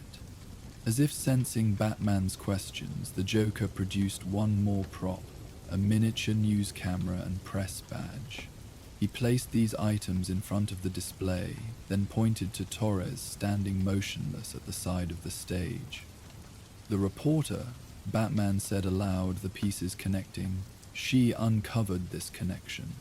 The Joker nodded enthusiastically, pointing to Batman and tapping his temple in a "you're so smart" gesture. Then his expression darkened as he pantomimed someone discovering a secret, followed by being silenced, hands dramatically clasped over his mouth, eyes wide with exaggerated fear. And when she got too close to the truth, someone tried to silence her, Batman continued, watching the Joker's reactions to confirm his interpretation. But you intercepted her? Another enthusiastic nod from the Joker, followed by a deep theatrical bow as if accepting praise for a good deed. Then he straightened and spread his arms wide, gesturing to the entire theatrical setup around them, as if to say, "And that's why we're here tonight." Batman's mind raced through the implications. If the Joker was telling the truth, always a significant if, then he had essentially rescued Torres from those who would silence her, only to use her and her discoveries for his own performance. But why? What could the Joker possibly gain from exposing a connection between First Gotham Financial and the Falcone crime family? Why reveal this? Batman asked directly. What's your stake in exposing bank corruption? The Joker's response was to place both hands over his heart, his expression one of mock offense at the suggestion of ulterior motives. Then he gestured broadly to the empty seats, to the stage, to the entire setup, before pointing directly at Batman and taking another bow. The message was unsettlingly clear. This entire production, The flyers throughout Gotham, the warehouse theater, the silent mime show, had been created specifically for an audience of one, for Batman. But still the question remained, why? The Joker seemed to anticipate this continued confusion. He held up one finger in a wait-and-see gesture, then disappeared behind the curtain momentarily. When he returned, he wheeled out an easel holding a large covered canvas. With theatrical flourish, he removed the covering to reveal a detailed map of Gotham City, with certain locations highlighted in bright colors. Batman recognized the pattern immediately.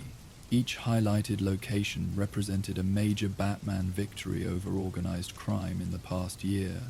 Weapons shipments intercepted, drug operations shut down, human trafficking rings dismantled, major blows to Gotham's criminal underground, many resulting from anonymous tips or conveniently discovered evidence that had led Batman to the right place at the right time. The Joker pointed to these highlights, nodding with exaggerated approval. Then he produced a purple marker and circled several locations that weren't highlighted, including the area of the new development project. With pantomimed urgency, he pointed from these circles to Batman, his message clear. These were the next targets that should be investigated. "You've been feeding me information," Batman stated, the realization settling heavily. "Anonymous tips about criminal operations. That was you." The Joker took another bow, his smile widening at Batman's understanding. This revelation was disturbing on multiple levels. Batman had indeed received anonymous information over the past months, detailed, accurate intelligence that had led to significant victories against Gotham's criminal organizations.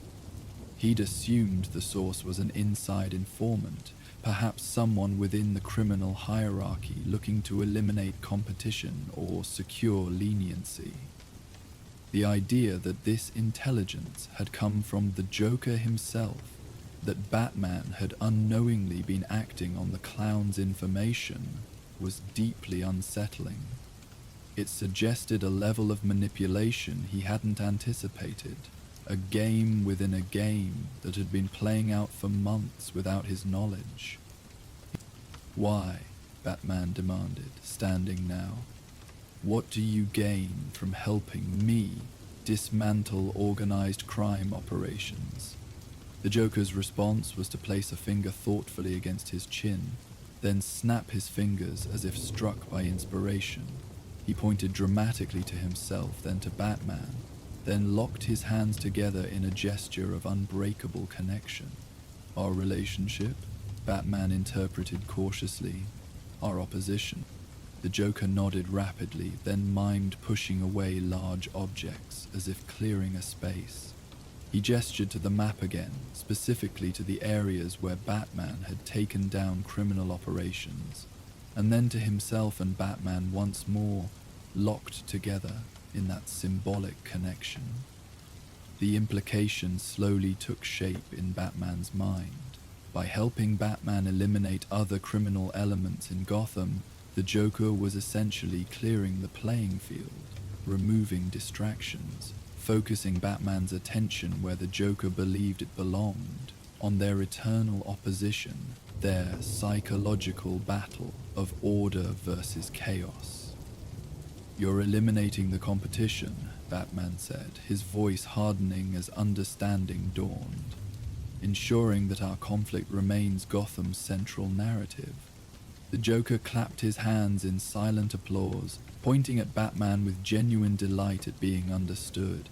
Then his expression shifted to one of exaggerated seriousness as he turned back to the map and the circled locations, particularly the development project connected to First Gotham Financial and the Falcone family.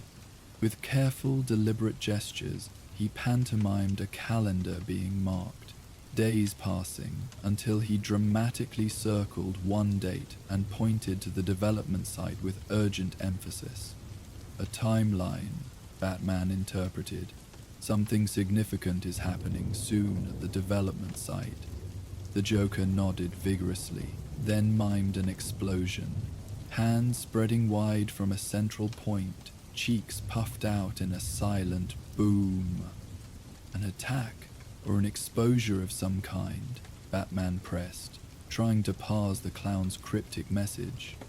The Joker responded by retrieving Torres' press badge from the display and holding it up significantly, then pointing again to the date on his imaginary calendar. The reporter was going to expose something on that date.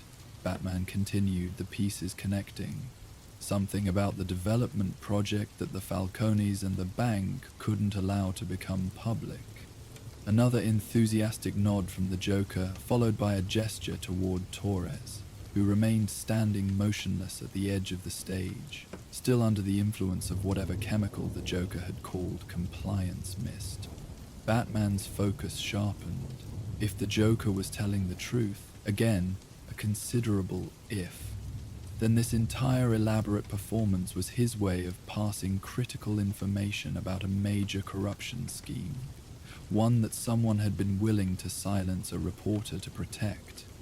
The flyers, the warehouse theater, the mime show, all designed to communicate this message in a way that was uniquely Joker, yet also unusually subtle and non-violent.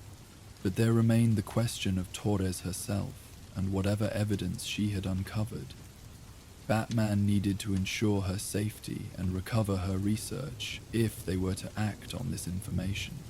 "Where is her evidence?" Batman asked directly. "What did she discover specifically?" The Joker's expression shifted to one of exaggerated thoughtfulness. He pantomimed typing on a computer, then pointed to Torres and mimed the action of hiding something, tucking an imaginary object into a secret location. Her computer, or files she hid somewhere. The Joker nodded at the second suggestion, then pointed to Torres again with a significant look. The message was clear, the information was hidden, and Torres herself was the key to finding it, once she was free of the Joker's chemical influence. Batman's immediate priority became clear: secure Torres, neutralize the Joker, and get the reporter medical attention to counter the effects of the compliance mist. Whatever game the Joker was playing, whether genuinely providing information or setting up some more elaborate scheme, the first step was ensuring the safety of his victim. "Enough theater," Batman stated firmly. "Release Torres now. Whatever point you're making, she needs medical attention." The Joker considered this demand with an exaggerated thinking pose, then held up one finger in a "just one more thing" gesture. He disappeared behind the curtain briefly and returned with a small wooden box which he placed carefully at the front of the stage. With deliberate movements, he opened the box to reveal a syringe filled with blue liquid, then pointed to Torres and pantomimed someone returning to normal, straightening up, shaking their head clear, coming back to awareness. "The antidote," Batman surmised. The Joker nodded, then closed the box and pantomimed locking it, before pointing to Batman with a questioning expression. The implication was clear. The antidote was Batman's to take, but there would be a cost, some form of exchange. Given the Joker's earlier performance, Batman suspected he knew what that exchange entailed. "You want me to investigate the development project," Batman stated, "to use Torres's information and continue dismantling the operation you've identified." The Joker clapped his hands in silent delight, nodding enthusiastically. Then he pointed to himself and mimed walking away, suggesting he would leave peacefully once this agreement was struck. Batman considered his options carefully.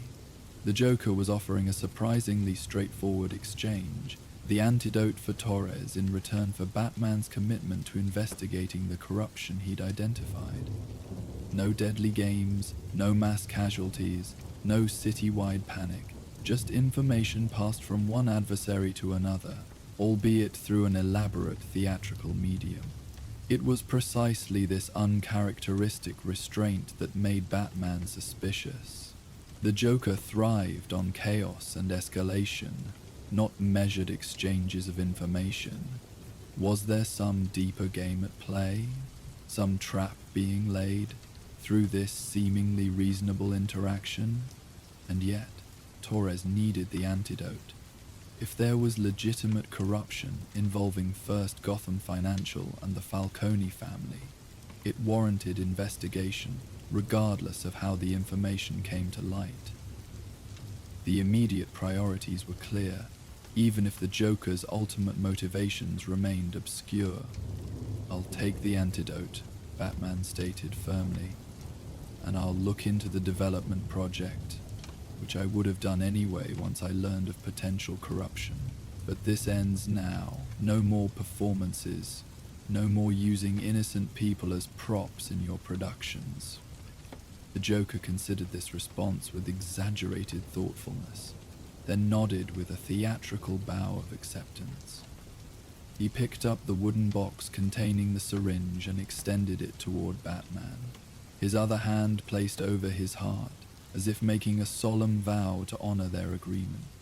Batman approached cautiously, always alert for a last-minute twist or trap. He took the box from the Joker's outstretched hand, their eyes meeting in a moment of mutual awareness. Adversaries engaged in yet another complex exchange in their years-long opposition, though one unusually subdued by their typical standards.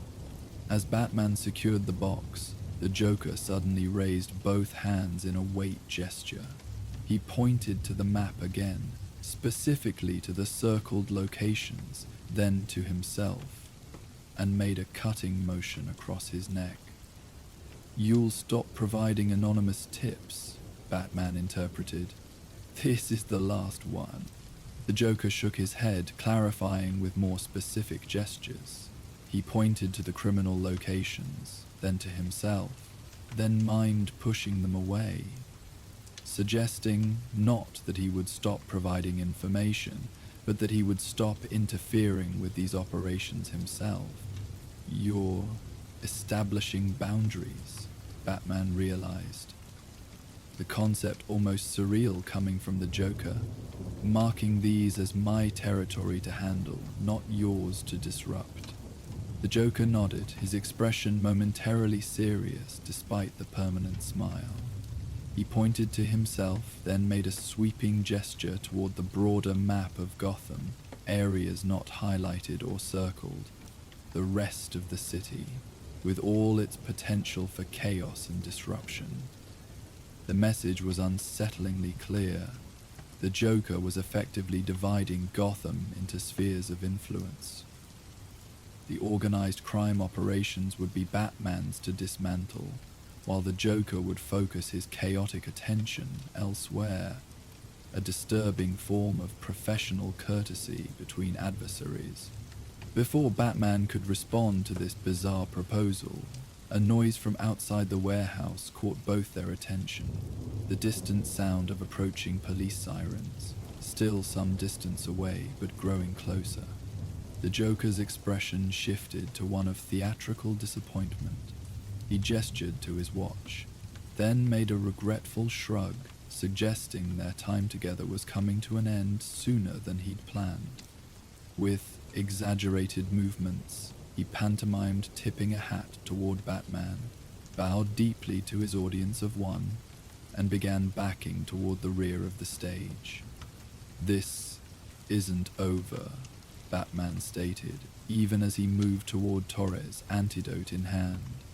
"Whatever game you're playing, whatever point you're making about our relationship, it doesn't change anything fundamental." The Joker paused at this, his expression shifting to one of genuine amusement. He pointed to Batman, then to himself, then locked his hands together once more in that gesture of unbreakable connection. With his other hand, he pointed to the evidence he'd displayed, the bank, the Falcone symbol, the development plans, and then swept it all aside with a dismissive gesture. The meaning was clear in the Joker's mind. The fundamental reality was indeed their opposition, their eternal dance of chaos and order. Everything else, criminal schemes, corruption, even the fate of Gotham itself, was secondary to that central conflict. Tonight's performance, for all its elaborate staging and cryptic messages, had ultimately been about reinforcing that worldview. With a final flourishing bow, the Joker disappeared behind the curtain. By the time Batman had administered the antidote to Torres and ensured she was beginning to respond, the sound of a door opening and closing at the rear of the warehouse confirmed what he already suspected. The Joker had made his exit, leaving Batman with the confused reporter, a warehouse full of evidence about municipal corruption, and the echoing silence of a performance concluded. Dawn broke over Gotham in muted tones. The rising sun diffused through lingering river fog to cast the city in soft golden light. Batman stood with Commissioner Gordon at the edge of the development site where First Gotham Financial's project was taking shape. Police teams moved efficiently through the area, documenting evidence and securing the location for a thorough investigation. "She came around about an hour ago," Gordon said, referring to Torres. "Medical team says she'll make a full recovery, no lasting effects from whatever chemical the Joker used on her, and her story checks out completely. The documentation she gathered is comprehensive: money laundering, bribes to city officials, falsified environmental reports." "And the development itself?" Batman asked, his gaze on the half-constructed buildings rising from the riverfront. Exactly what he showed in his performance. The structures are being built with hidden spaces, specialized ventilation, reinforced access points, all disguised within what looks like standard construction, but actually designed to support major illegal operations. Drug processing, mostly, according to the structural modification. Batman nodded, unsurprised. The Joker's information was accurate then. Disturbingly so. Gordon removed his glasses, wiping them with his handkerchief, a habitual gesture when troubled. "Which brings us to the question that kept me up all night. Why? Why would the Joker expose this operation? What does he gain?" "Believes he's defining our relationship," Batman replied, choosing his words carefully. "Establishing what matters in our opposition. Conventional crime, even organized, sophisticated crime, is beneath his concept of our conflict. So he's what? Helping clean out the regular criminals so he can have you all to himself?" Gordon's expression conveyed his discomfort with the concept. "That's disturbing on multiple levels. It's consistent with his psychology. He's always defined himself in opposition to me, to what I represent. This is just a more strategic expression of that fixation." Gordon shook his head slightly. "Well, whatever his twisted reasoning, we have a major corruption case to pursue. FBI is coordinating with us on the financial aspects. We've already frozen assets connected to the project and secured warrants for the bank executives involved." Batman surveyed the construction site with narrowed eyes. Workers were being interviewed at the perimeter, most of them ordinary laborers unaware of the criminal infrastructure they'd been building. In the distance, he could see Torres speaking with detectives, her notepad in hand as she pointed towards specific parts of the development. "She's resilient," Batman observed. "Already back to reporting." "Determined," Gordon agreed. "Says she won't let attempted intimidation stop her from breaking the story. The Gazette is publishing her full investigation tomorrow." He paused, glancing at Batman. "Though she's curiously reluctant to include the Joker's role in all this. Probably wise. His involvement complicates the narrative." Gordon nodded. "Still doesn't explain how he knew about the corruption in the first place. This kind of financial crime isn't exactly his usual area of interest." "He's more observant than people give him credit for," Batman replied, "and more patient when it serves his purposes." As they spoke, a detective approached, evidence bag in hand. "Commissioner, we found this inside one of the hidden compartments in the central building. Thought you should see it immediately." Gordon accepted the bag, examining its contents with a deepening frown. Inside was a playing card. A joker, naturally. But unlike the Joker's usual calling cards, this one had been there for some time, dusty and partially covered by construction materials. On its back, a date had been written, 3 months earlier. "He's been monitoring this operation for a while," Batman noted, unsurprised. "Probably planted similar markers at other locations he's been tracking." Gordon handed the evidence bag back to the detective with instructions to document it properly. "I don't like being manipulated," he said once they were alone again, "even if it leads to taking down criminal operations." Agreed. But the corruption is real, regardless of how it came to light. Their conversation was interrupted by the arrival of federal agents, suits crisp even in the early morning dampness. Gordon moved to coordinate with them, leaving Batman to consider the implications of the night's events. The Joker's silent performance had revealed genuine corruption, set in motion a legitimate investigation that would dismantle a significant criminal operation, and yet his involvement suggested layers of manipulation beyond simple exposure. Batman activated his communication link. "Oracle, I want monitoring protocols established for all locations the Joker highlighted on his map. If he truly is establishing boundaries, I want to know immediately if he violates them." "Already on it," Oracle replied. "And Bruce, what do you make of this new approach? It's almost rational in a twisted way." "That's what concerns me," Batman admitted. "The Joker doesn't do rational. He doesn't establish boundaries. This level of restraint suggests he's building towards something else. Something bigger or more focused." Batman's gaze swept across the riverfront, where fog still clung to the water's surface. "He's making a point about what he considers worthy of his attention, and mine." With the investigation firmly underway and Torres safely providing her evidence to authorities, Batman took his leave. The day's light was strengthening, pushing back the protective shadows he preferred. Gordon would handle the official response. The corrupt officials, bank executives, and Falcone operatives would face justice through proper channels. As Batman traveled back toward Wayne Manor, the events of the night settled into a pattern in his mind. The Joker had orchestrated an elaborate performance to pass information, to make a statement about their relationship. Disturbing in its implications, yet strangely consistent with the clown's twisted psychology. 3 nights later, Batman found himself on patrol in Gotham's financial district.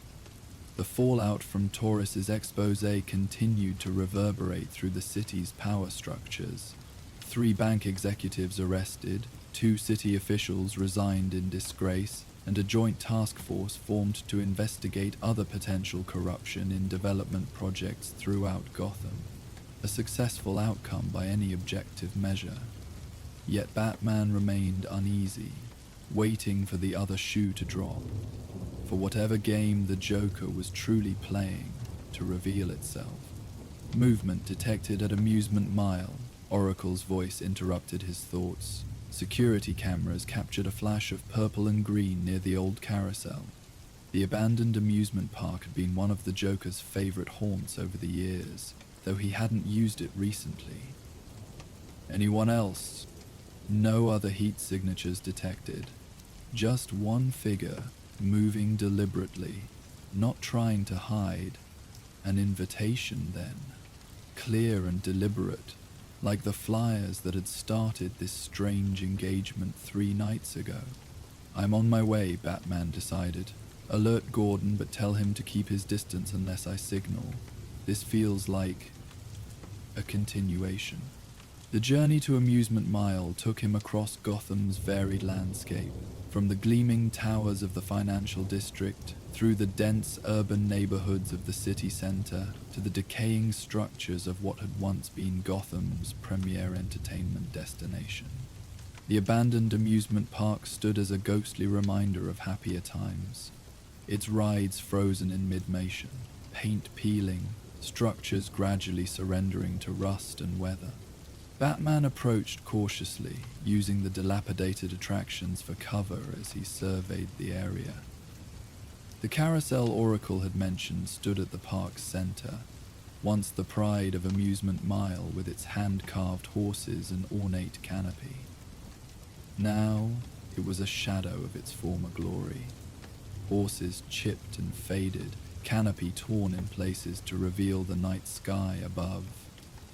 And there, seated on one of the stationary horses, was the Joker. He wore his usual purple suit rather than the mime costume from the warehouse performance, but his posture suggested the same theatrical awareness. He knew Batman was watching, was counting on it. "I know you're there, Batsy," the Joker called out, his voice carrying easily in the quiet night. "No need for the lurking in shadows routine. Tonight's a conversation, not a confrontation." Batman emerged from cover, approaching the carousel with measured steps, always alert for traps or hidden dangers.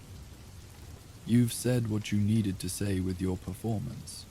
The corruption you exposed is being handled." "Ah, but that was just Act 1. The Joker spread his arms dramatically. "The opening number, setting the stage for our new understanding." "There is no new understanding," Batman stated firmly. "Whatever game you're playing..." "Not a game," the Joker interrupted, his tone shifting to something almost serious. "An evolution, a refinement of our eternal dance." He gestured around the abandoned park.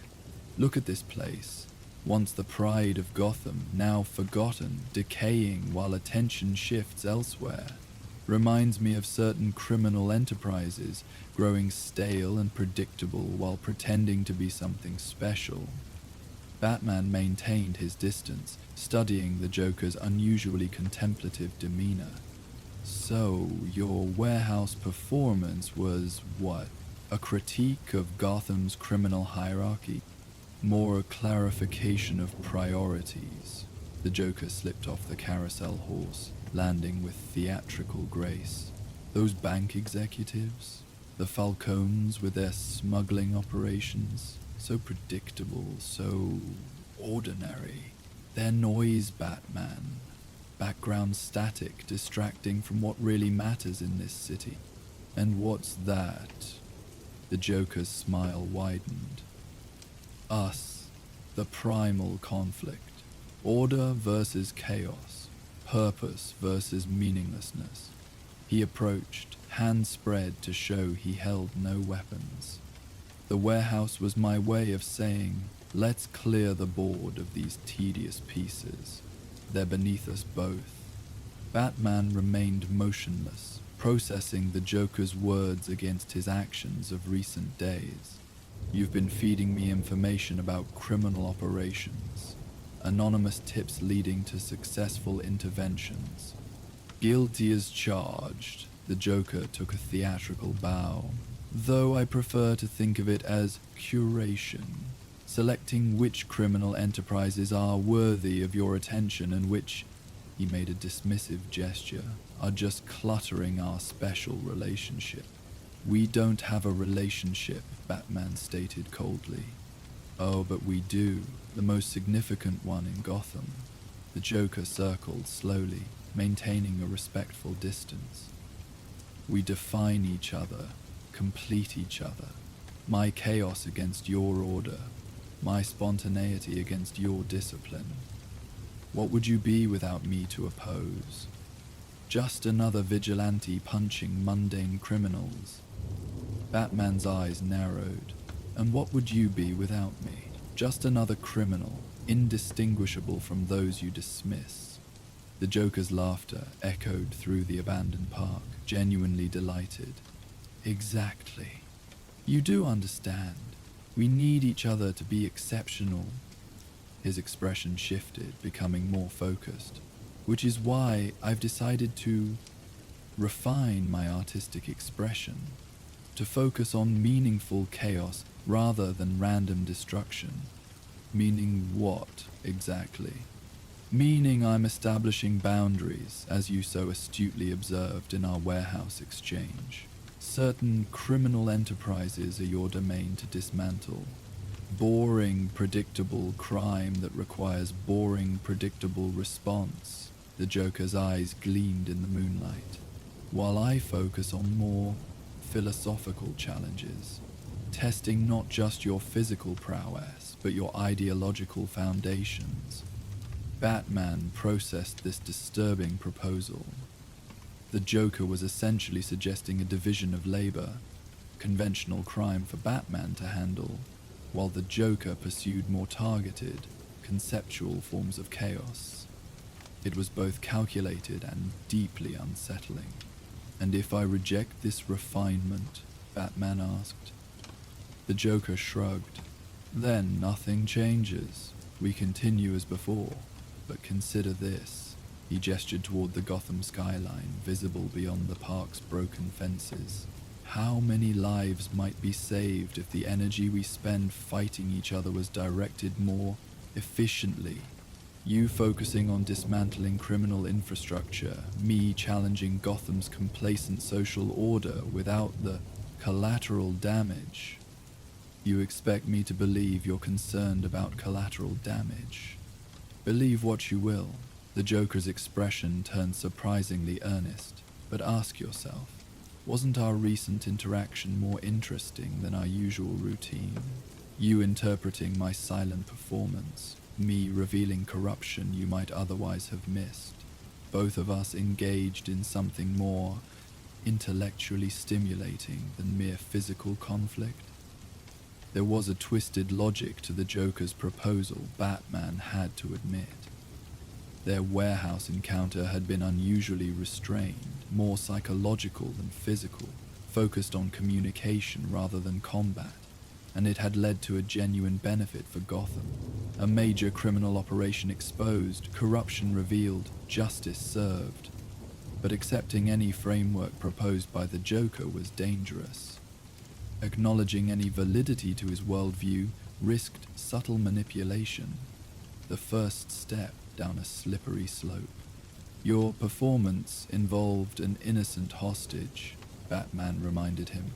Torres could have been harmed, but wasn't, the Joker countered.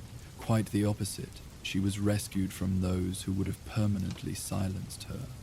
Now she's Gotham's newest journalistic star, her expose making headlines, her career launched spectacularly.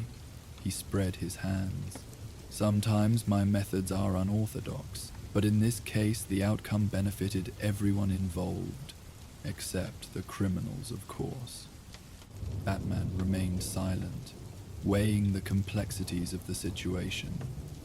The Joker was proposing a fundamental shift in their opposition, not an end to it, but a refinement, a focusing of their eternal conflict into something more purposeful. I'm not agreeing to anything, Batman finally stated, but I am listening. That's all I ask. The Joker's smile softened slightly. Consider it an experiment.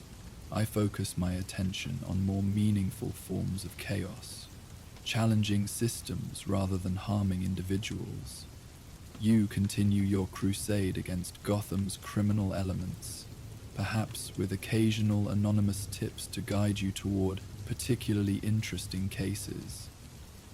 And when you cross the line, oh, I'm sure I will, eventually. The Joker laughed softly. Our nature doesn't change, Batman. I'll always seek to disrupt, to reveal the absurdity beneath Gotham's veneer of order. You'll always struggle to maintain that order, to protect the innocent, to believe the city can be better than it is. He gestured between them. But perhaps we can make our eternal dance more elegant, more meaningful. The carousel creaked slightly in the night breeze, its once joyful horses now seeming melancholy in their faded glory. The metaphor wasn't lost on Batman. Things changed, evolved, transformed with time. Even adversarial relationships could shift in unexpected ways. "I'll be watching," Batman said finally. "Every move, every action. Any hint that you're returning to indiscriminate violence, and you'll be there to stop me," the Joker finished, seemingly unbothered by the warning. As always, the game continues, just with slightly modified rules. Batman turned to leave, having heard enough of the Joker's proposal. Whether it represented genuine evolution or merely another layer of manipulation remained to be seen. Time would tell, as it always did with the Joker's schemes. Last thing," the Joker called after him. "Consider the reporter's story, how much more compelling it is without my involvement mentioned. Sometimes the most beautiful performance is the one where the audience never sees the puppeteer's strings." Batman paused briefly, acknowledging the point without responding. Torres's exposé was indeed more powerful without the complication of the Joker's involvement. A straightforward story of journalistic integrity exposing corruption, rather than a complex tale involving Gotham's most notorious criminal. As Batman disappeared into the night, the Joker remained on the carousel, a solitary figure in the abandoned amusement park. His silent performance had concluded, its message delivered.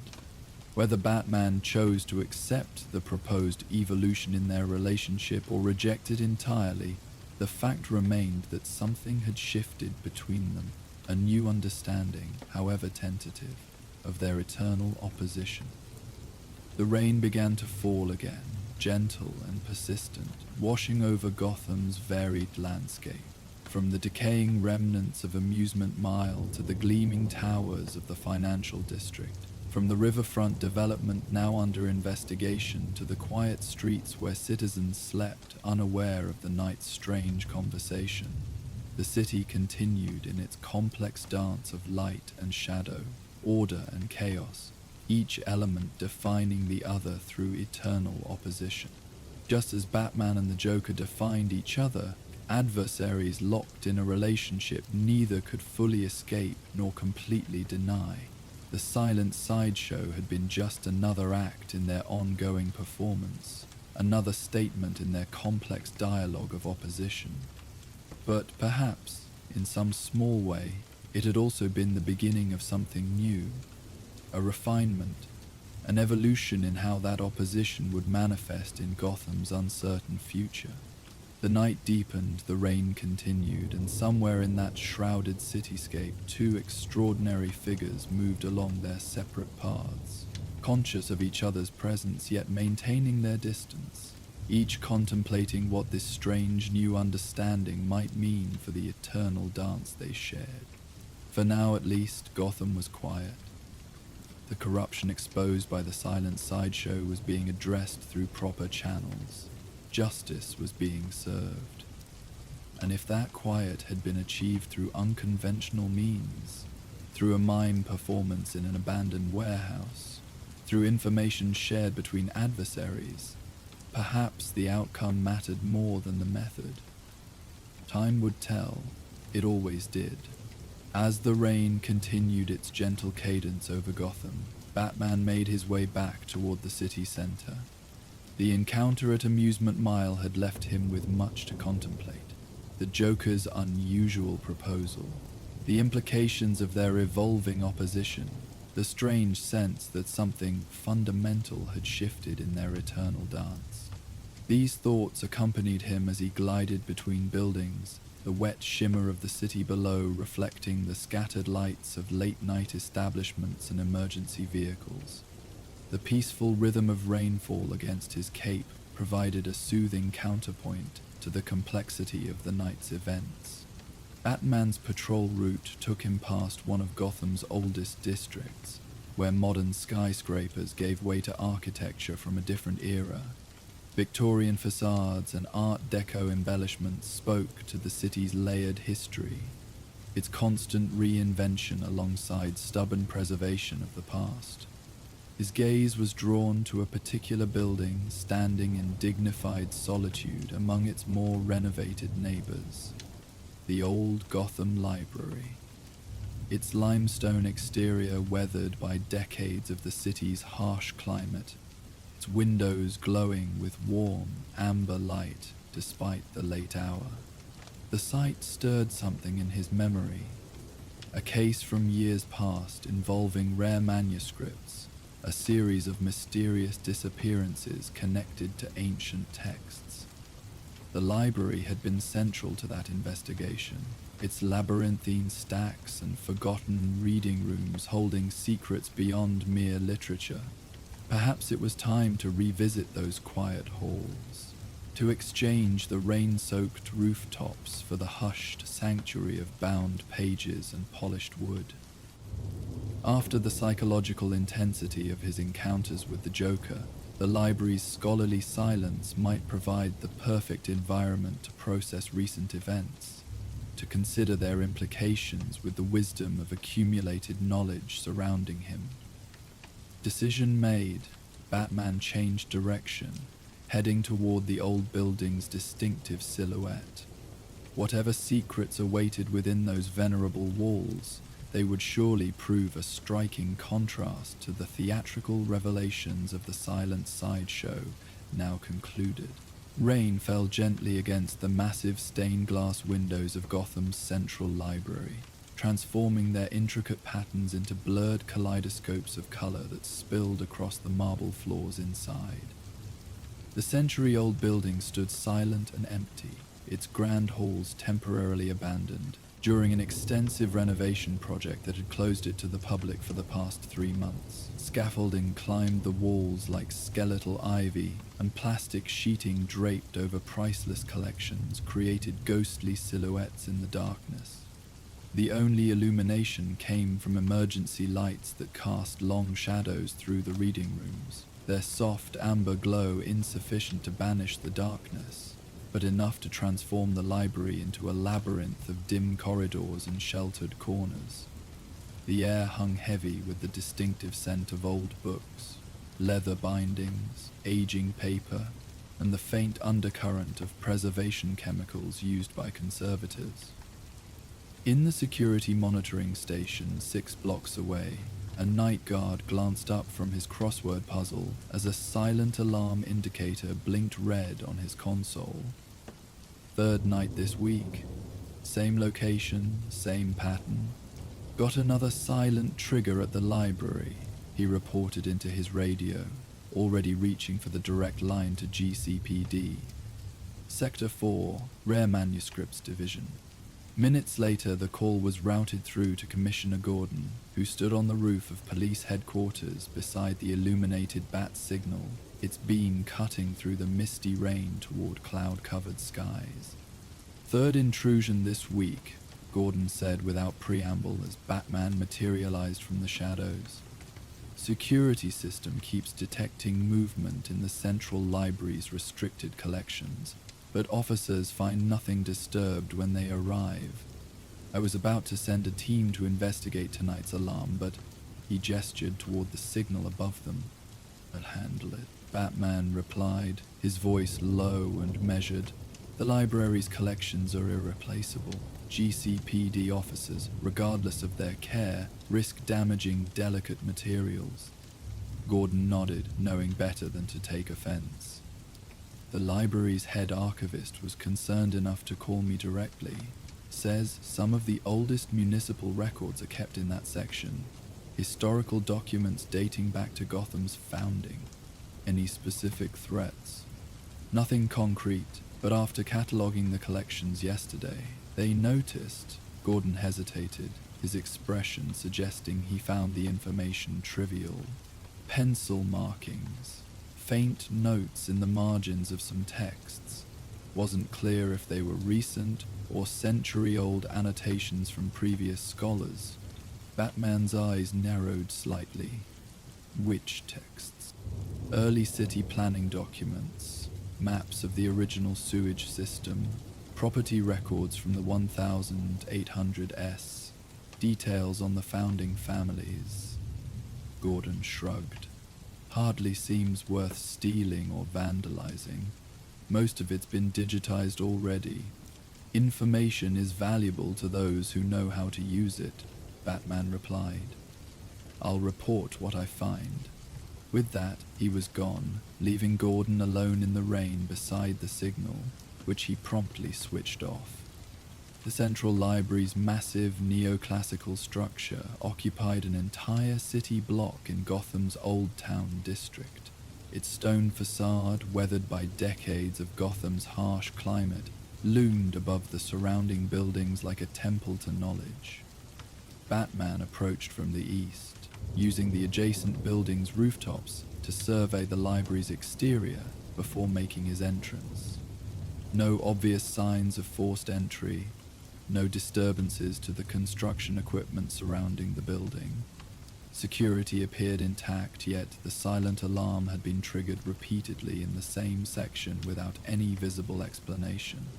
Batman descended silently to a third-floor window where the renovation had temporarily disabled part of the security system.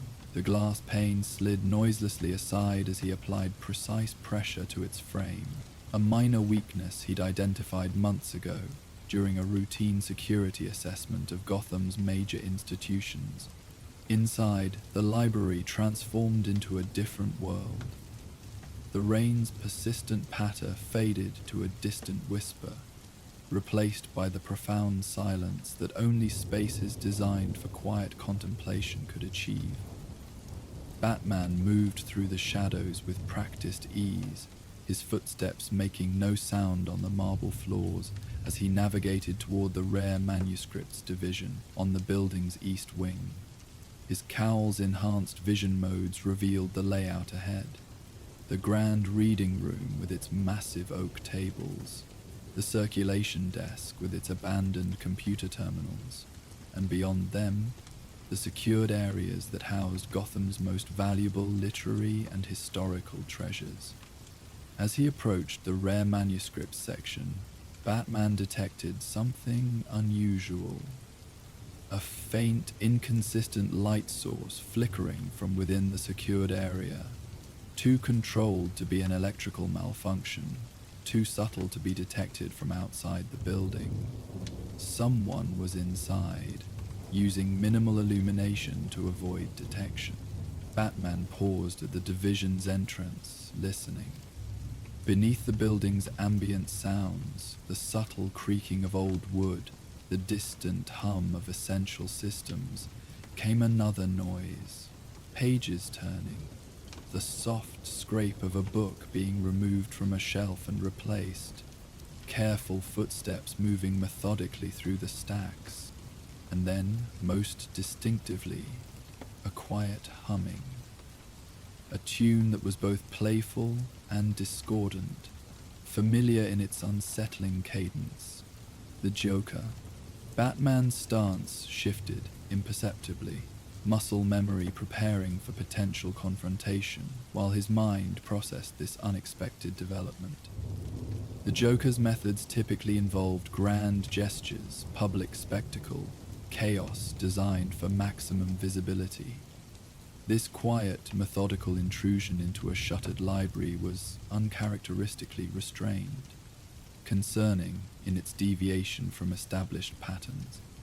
Moving silently through the rare manuscript division's main room, Batman tracked the sounds to their source, the Municipal Archives section, where Gotham's oldest civic records were stored in climate-controlled cabinets. Through the glass door separating this special collection from the main area, he could see a slender figure bent over one of the reading tables, a small hand lamp providing minimal illumination. The Joker wore no disguise tonight. His green hair was immediately recognizable, as was the purple coat draped over a nearby chair. He appeared deeply engrossed in an oversized volume spread open before him, one gloved finger tracing lines of text, while his other hand held what appeared to be a mechanical pencil. Beside him lay several other books, carefully arranged in a precise order, their leather bindings indicating considerable age and value. Batman observed for nearly a minute, assessing the situation. No visible weapons, no elaborate traps or explosives in the immediate vicinity, just the Joker, alone with ancient books, making occasional notes on what appeared to be a small notepad. The scene was so incongruous, so contrary to the clown's established methods, that Batman found himself momentarily uncertain about how to proceed. Finally, he made his decision. The library's contents were too valuable, too irreplaceable to risk a physical confrontation among the shelves. Better to understand the Joker's purpose first, then contain the situation accordingly. Batman stepped into the doorway, his presence filling the frame. "You're a long way from Arkham, Joker." The Joker didn't startle or react with surprise, as if he'd been expecting the interruption. Instead, he raised one finger in a just-a-moment gesture without looking up, completed whatever notation he was making, and only then turned to face Batman with a wide, familiar grin. "Batsy, right on schedule. I was beginning to think you'd never notice my little after-house study sessions." He gestured around the archive room with theatrical appreciation. "Marvelous place, isn't it? The collective knowledge of centuries, all meticulously preserved and categorized. Humanity's attempts to impose order on chaos, all bound in leather and catalogued by the Dewey Decimal System." Batman remained in the doorway, blocking the only exit. "What are you doing here, Joker?" "Research, of course. Even agents of chaos need to do their homework." The Joker carefully closed the large volume before him, his movements surprisingly respectful of the delicate material. "Did you know that Gotham's founding fathers built this entire city on a series of absolutely hilarious architectural compromises? The original street grid was designed by two brothers who weren't on speaking terms, so they each designed half the city without coordinating. That's why Old Town has those delightful, non-Euclidean intersections, where 5 streets meet at impossible angles. You've triggered the alarms 3 nights in a row, Batman stated, neither advancing nor engaging with the Joker's tangent, breaking into secured areas, accessing restricted historical documents. Oh, the alarms, the Joker waved dismissively. An unfortunate side effect of the renovations. They've rerouted the wiring through the east wall, creating an electromagnetic field that interferes with the motion sensors, triggers them randomly. I've been very careful not to actually set off any legitimate security measures. The explanation was technically plausible, and that itself was unusual. The Joker typically reveled in chaos rather than providing rational explanations. That doesn't explain why you're here, Batman pressed, taking a measured step into the room, his gaze never leaving the Joker while simultaneously cataloging the materials spread across the table. Curiosity, intellectual stimulation, the pursuit of knowledge. The Joker placed one hand dramatically over his heart. Is it so hard to believe I might have scholarly interests? History can be quite amusing when you read between the lines. Batman's eyes narrowed as he noted the titles of the volumes arranged on the table. Municipal Water Systems of Gotham, 184018888. Property holdings of the First Families, subterranean survey maps and architectural modifications, documented variances 185019110. You're researching Gotham's infrastructure, Batman observed. Original blueprints, underground systems, structural foundation. Very good. The Joker applauded softly. the sound strangely muted in the book-lined room. Always the detective. Yes, I've developed a recent fascination with Gotham's bones, the skeleton beneath the skin, you might say, the city's dark little secrets hidden beneath street level. Batman moved further into the room, approaching the table with measured steps. What are you planning, Joker? Planning? Must I always be planning something nefarious? The Joker's expression shifted to one of mock hurt. Can't a man simply develop an interest in urban history, expand his intellectual horizons? Not when that man has a history of using Gotham's infrastructure for mass murder. Batman's voice remained level but carried an unmistakable edge. Subway tunnels filled with Joker gas, water supplies contaminated with toxins, sewage systems repurposed for flooding neighborhoods with chemicals.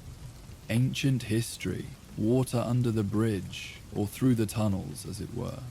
The Joker chuckled at his own joke before his expression became uncharacteristically thoughtful. Though, I suppose patterns do have a way of repeating themselves, don't they? History circling back on itself, like those ridiculous roundabouts they installed downtown during the 1950 city urban renewal project. Another fascinating failure of city planning, by the way. Documented right here. He tapped one of the closed volumes. Batman had reached the table now, standing directly across from the Joker. In the limited light of the reading lamp, the clown's pale face appeared more gaunt than usual, the shadows beneath his eyes deeper. He had been out of Arkham for at least a week based on Batman's information, but showed none of the manic energy that typically accompanied his escapes. Instead, he projected an almost scholarly demeanor, albeit with the underlying current of unpredictability that never fully disappeared. "Show me what you've been studying," Batman demanded, gesturing to the notepad beside the Joker's hand. "My private musings. How forward of you, Batman. A gentleman never shares his diary on the first date." Despite the quip, the Joker made no move to protect his notes when Batman reached across the table and took the pad. The contents were unexpected. Rather than plans for some elaborate scheme or diagrams of potential targets, the pages contained carefully written observations about historical inconsistencies, cross-references between different city records, and occasionally small sketches of architectural details, marginalia that might have come from any serious historical researcher, except for the occasional jarring comment or macabre joke scribbled alongside legitimate observations. One page listed 5 addresses, each accompanied by a date range and what appeared to be depth measurements. Another had a partial map of Old Town with several buildings circled in red, accompanied by the cryptic note, "Where the laughter echoes longest." "What's your interest in these locations?" Batman asked, indicating the list of addresses. "Are those?" The Joker leaned forward, resting his chin on steepled fingers. "Sites of structural convergence. Places where the original foundations meet newer construction in particularly unstable ways. Did you know that parts of Gotham are slowly sinking? Minute fractions of an inch each year, but over decades." He made a downward spiraling gesture with one finger. The consequences of building a metropolis on what was essentially swampland. The founding fathers were either tremendously optimistic or enjoying an elaborate joke at future generations' expense. Batman studied the Joker carefully, searching for the telltale signs of deception beneath the seemingly earnest explanation.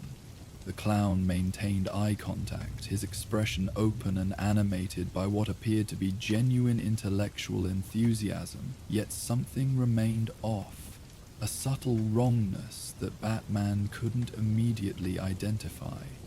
"And these annotations you've been making in the margins of historical documents, Batman pressed, recalling Gordon's report.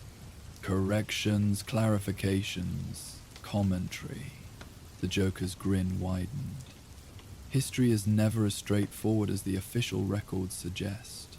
I've merely been adding contextual notes where the original authors missed the inherent humor of the situation. He gestured toward one of the volumes. For instance, did you know that Gotham's first city hall was constructed with its entrance facing the wrong direction? The architects confused north and south on the plans, and no one noticed until the building was nearly complete. Rather than admit the error, they simply renamed the streets. The entire downtown grid was shifted 90 degrees on paper to accommodate one man's wounded pride. The anecdote was oddly specific and verifiable. Batman had encountered this historical footnote during his own research into Gotham's development. You've been returning night after night to study urban planning failures. Batman's skepticism was evident, despite his controlled tone. When you put it that way, it sounds dreadfully dull, the Joker sighed dramatically. Let's say I'm developing an appreciation for irony on an architectural scale. The grand designs, the careful plans, the meticulous engineering, all ultimately undermined by human error, corruption, and compromise. Rather like your efforts to create an ordered Gotham, wouldn't you say? There it was, the subtle shift from historical observation to personal provocation, the seeming non sequitur that revealed deeper intent beneath the scholarly facade. Batman ignored the bait. You've made your point. Now step away from the table. You're going back to Arkham tonight.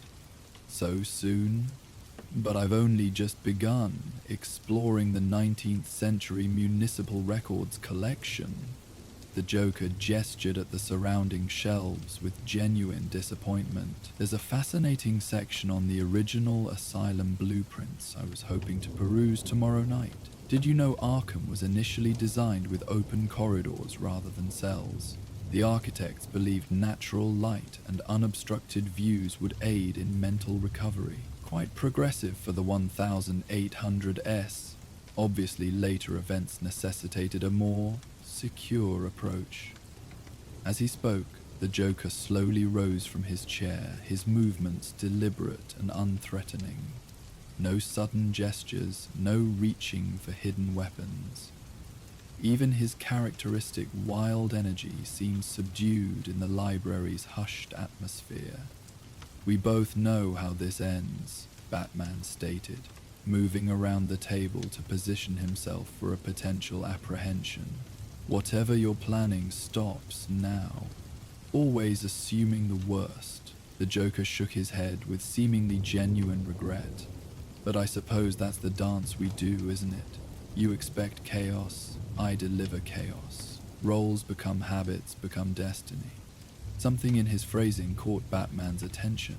An echo of their conversation from a previous encounter months earlier in an abandoned funhouse. That night too, the Joker had behaved uncharacteristically, focused more on philosophical dialogue than destructive action. Before Batman could pursue this connection, a new sound interrupted the tension between them. The distant slam of a door somewhere in the library's main section, followed by the heavy tread of multiple feet. Security patrol, Batman noted, mentally calculating the time since the silent alarm had triggered. Earlier than expected. How inconvenient. The Joker frowned, glancing at the materials spread across the table. I haven't finished my notes on the 1873 sewer expansion project. Fascinating failure of municipal planning. The entire eastern section had to be abandoned after they discovered... Enough. Batman cut him off, reaching for a restraint from his utility belt. Turn around. Hands behind your back. The Joker made no move to comply, instead cocking his head slightly as if listening to the approaching footsteps. That's not security, he observed, his expression shifting subtly. Wrong cadence, too deliberately paced. And listen, the slight metallic sound with each step. Armed, I'd say, and not with standard security batons. Batman had already drawn the same conclusion. The approaching individuals moved with military precision rather than the casual rhythm of security guards. Their deliberately quiet movements suggested individuals trying to maintain stealth despite the hardness of the marble floors. Professionals, not random intruders. Friends of yours? Batman asked, adjusting his stance to account for this new variable. Hardly. My social circle has become lamentably small these days, occupational hazard of the criminally insane. The Joker gathered his notepad and pencil, sliding them into his coat pocket with surprising nonchalance. I would, however, suggest a temporary strategic reconsideration of our usual dynamic. Unless you're eager to explain to heavily armed intruders why Batman and the Joker are having a late-night study session among Gotham's historical treasures. Batman didn't respond directly, instead activating his cowl's enhanced audio receptors to better analyze the approaching figures. 5 individuals, moving in coordinated formation, communication via subvocal methods or hand signals rather than radio or verbal exchanges. Professional, disciplined, and judging by their deliberate sweep pattern, searching for something or someone specific. They're heading directly for the municipal archives, Batman noted. This section. Well, isn't that interesting? The Joker's voice had dropped to a near whisper, his usual theatrical projection replaced by practical caution. Seems I'm not the only one with a sudden interest in Gotham's historical infrastructure. Batman made a rapid assessment of the situation. The approaching group presented an unknown threat level, while the Joker, despite his many crimes, was currently a known quantity engaged in non-violent activity. Strategic priorities dictated identifying the new potential threat before resuming the apprehension of the established one. Behind the reference desk, Batman directed, indicating a heavy wooden counter that provided both concealment and a defensible position. Move. Now. To his mild surprise, the Joker complied without protest or commentary, slipping behind the designated cover with silent efficiency. Batman followed, positioning himself where he could observe the archive entrance, while remaining undetected. Less than 30 seconds later, the first of the intruders appeared in the doorway, a figure dressed in dark tactical gear, face obscured by a mask that covered everything but the eyes. No identifying insignia or markings. Professional-grade equipment including night vision goggles and a modified automatic weapon with suppressor attached. 4 similarly equipped individuals followed, spreading out to secure the archive room with practiced efficiency. Their movements suggested military or specialized police training, though they lacked the official markings of any legitimate Gotham agency. Breach team in position, one of them reported in a hushed voice, touching a communication device at their ear. Confirm target location. From their concealed position, Batman and the Joker watched as the team methodically approached the table where the Joker had been working, examining the materials still spread across its surface. These are the documents, another team member confirmed, photographing the open books with a small digital device. Same subject matter as the previous location. Infrastructure focus, pre-1900, emphasis. Target's been here recently, the apparent leader noted, examining the chair. Sweep the adjacent rooms. 5-minute clock. As 4 team members moved to execute this order, the leader remained at the table, communicating with someone not present. Sir, we've located the research materials, but no sign of the subject yet. Evidence suggests recent presence. We're conducting a sweep of... The report was interrupted by a loud crash from somewhere deeper in the library. A calculated distraction that Batman immediately recognized. as coming from the Joker, despite the clown still being crouched beside him. Some prearranged device or mechanism timed to activate at this precise moment. "Contact, northeast corner," the leader barked into their communication device. "All units converge." The tactical team responded immediately, abandoning their methodical search to move rapidly toward the disturbance. Within seconds, the archive room stood empty again. "Well, that was fortuitously timed," the Joker whispered, his grin visible even in the dim light, almost as if someone anticipated the need for a distraction. Batman's eyes narrowed. "You knew they were coming. I suspected something might interrupt our cozy tete-a-tete. Recent patterns suggested an increasing interest in my academic pursuits." The Joker shrugged with feigned innocence. A small precautionary measure seemed prudent. Nothing harmful, merely a timed mechanism to dislodge a shelving unit in the mythology section. No irreplaceable texts in that area, I checked. This level of preparation, this careful consideration of contingencies, represented a significant deviation from the Joker's typical methodology. Batman filed this observation away for later analysis, focusing instead on the immediate threat posed by the armed team. "They're hunting you specifically," Batman stated rather than asked. "Why?" "Perhaps they're literary critics objecting to my marginal annotations," the Joker suggested with mock thoughtfulness. "More likely, they're interested in what I've been discovering in these dusty old records. Seems I'm not the only one fascinated by Gotham's architectural skeleton." The distant sounds of the tactical team searching the library's eastern section provided a momentary window for movement. Batman made a quick decision, prioritizing the need for information over immediate apprehension. "Show me exactly what you found," he demanded, gesturing toward the table with its spread of historical documents. "What's in these records that's worth an armed infiltration of a secured building?" For once, the Joker didn't respond with a joke or deflection. Instead, he moved silently back to the table, beckoning Batman to follow. With efficient movements, he opened one of the largest volumes to a specific page, showing an intricate map of subterranean Gotham, circa 1885. "Notice anything unusual?" he asked, his finger tracing a series of tunnels that extended beneath what was now the financial district. Batman studied the map carefully. "These passages don't appear on modern surveys."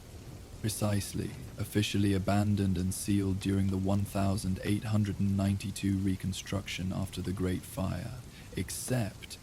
The Joker flipped to another document, this one a structural assessment from 1947.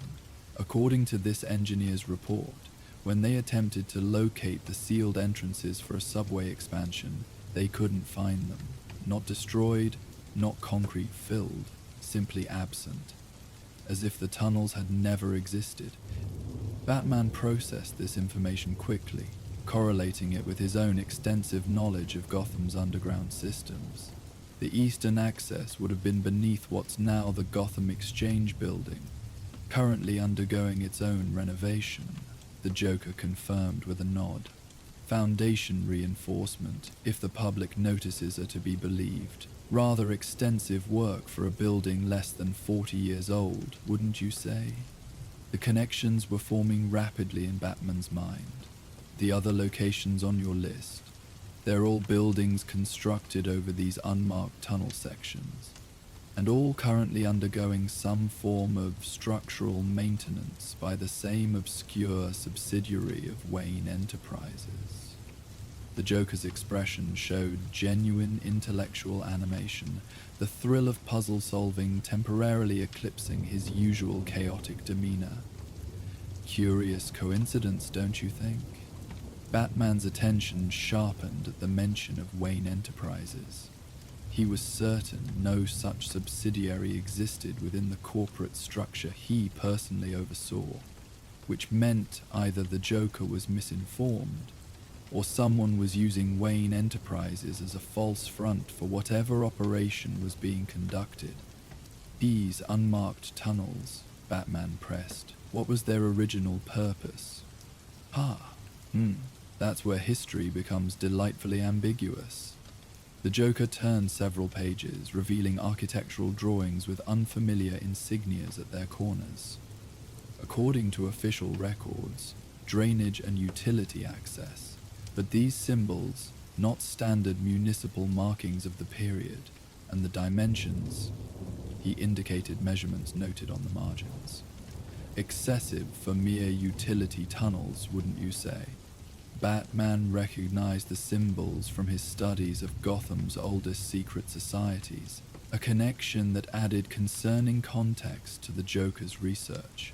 Before he could pursue this line of questioning, the sounds of the tactical team changed pattern. Their search was becoming more organized, more focused on returning to the archives section. Time grows short for our scholarly collaboration, the Joker noted, gathering his notepad. Much as I've enjoyed this unexpected alliance, I believe separate exits might be prudent at this juncture. Batman made a rapid decision. The armed team posed a more immediate threat than the Joker's apparently academic interest in historical tunnels. Additionally, allowing the clown to depart would likely reveal more about whatever situation had drawn this level of armed response. Sometimes surveillance yielded more valuable information than immediate confrontation. The West Service Corridor leads to an emergency exit, Batman stated, his tone making it clear this wasn't assistance, but strategic deployment of information. Motion sensors are active, but on a 3-second delay. How considerate of you to mention it. The Joker's smile returned to its usual width, though something in his eyes remained unusually focused. Don't worry, I'll leave your card at the front desk for the interlibrary loan. Without waiting for response, he slipped toward the archive's secondary entrance, pausing only briefly at the threshold. Oh, and Batman, you might want to investigate who authorized those renovations at the Exchange building. The architectural firm of record doesn't actually exist. I checked.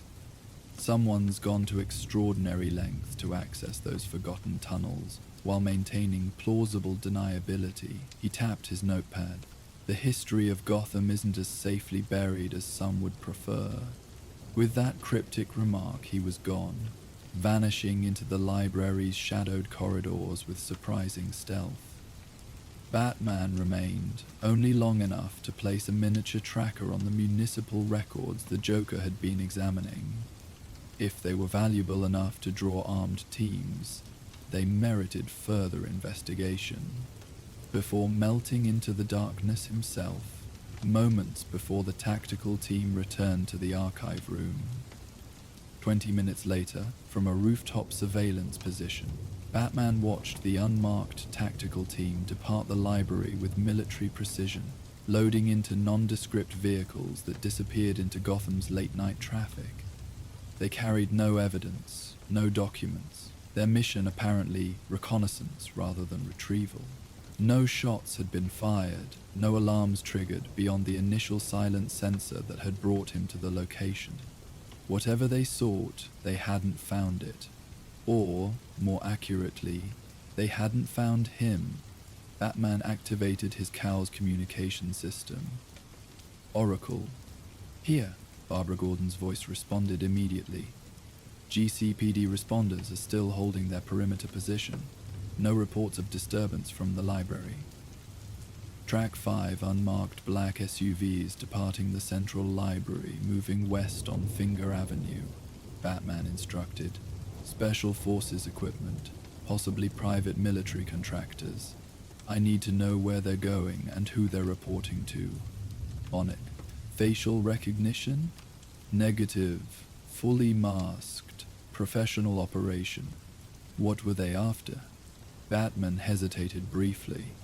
The Joker, or more specifically, what he's discovered about a series of unmarked tunnels beneath the financial district. dating back to Gotham's founding. A moment of surprised silence preceded Oracle's response. The Joker is researching historical infrastructure? Apparently with enough success to draw armed response teams. Batman turned his gaze toward the financial district, where the Gotham Exchange Building's silhouette was visible against the night sky. I need everything we have on current renovation projects at these addresses. As he transmitted the list of locations the Joker had documented, Batman found his thoughts returning to their brief, unexpected collaboration. The clown's behavior continued its pattern of deviation from established norms, less chaotic violence, more calculated intrigue. The academic precision of his historical research suggested a focused intellect typically obscured by manic unpredictability. Batman, Oracle's voice interrupted his analysis. Preliminary database search shows all 5 buildings undergoing foundation work by Gotham Urban Renewal Partners. Wayne Enterprises' involvement? Officially, none, but GURPS paperwork lists them as a project consultant on municipal filings, an unauthorized use of the Wayne name, concerning in its implications. Someone with enough influence to falsify corporate involvement without triggering immediate legal responses. The Joker mentioned something else, Batman continued. Architectural symbols on the original tunnel plans that aren't standard municipal markings from that period. Can you describe them? Concentric circles bisected by vertical lines, similar to markings associated with the Court of Owls, but with subtle differences in the internal patterning. Oracle's sharp intake of breath was audible even through the communication system. That matches fragments recovered from the old court archives last year. Not their direct iconography, but a related society, some historical records called the Unseen. The connection solidified Batman's growing suspicion. Gotham's oldest secret societies had constructed elaborate underground networks for their operations, many of which had been officially removed from city records, while continuing to exist beneath the streets. If someone was systematically accessing these forgotten passages, their purposes were unlikely to be benign. Cross-section Wayne Enterprises personnel records with any connection to historical preservation or archaeological projects focused on 19th century Gotham, Batman instructed. Someone within the company hierarchy is using our resources as cover. Already running the search, Oracle's typing was audible in the background. What about the Joker?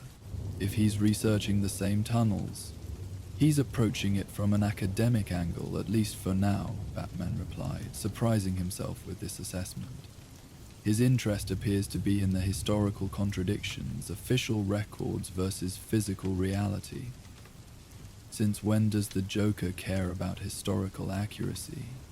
Unknown, but his behavior has shown consistent deviation from established patterns in recent months. Less random destruction, more focused inquiry. This evolution, if that's what it was, presented its own form of concern. A Joker who channeled his intelligence toward targeted investigation rather than chaotic violence might ultimately prove more dangerous in his precision.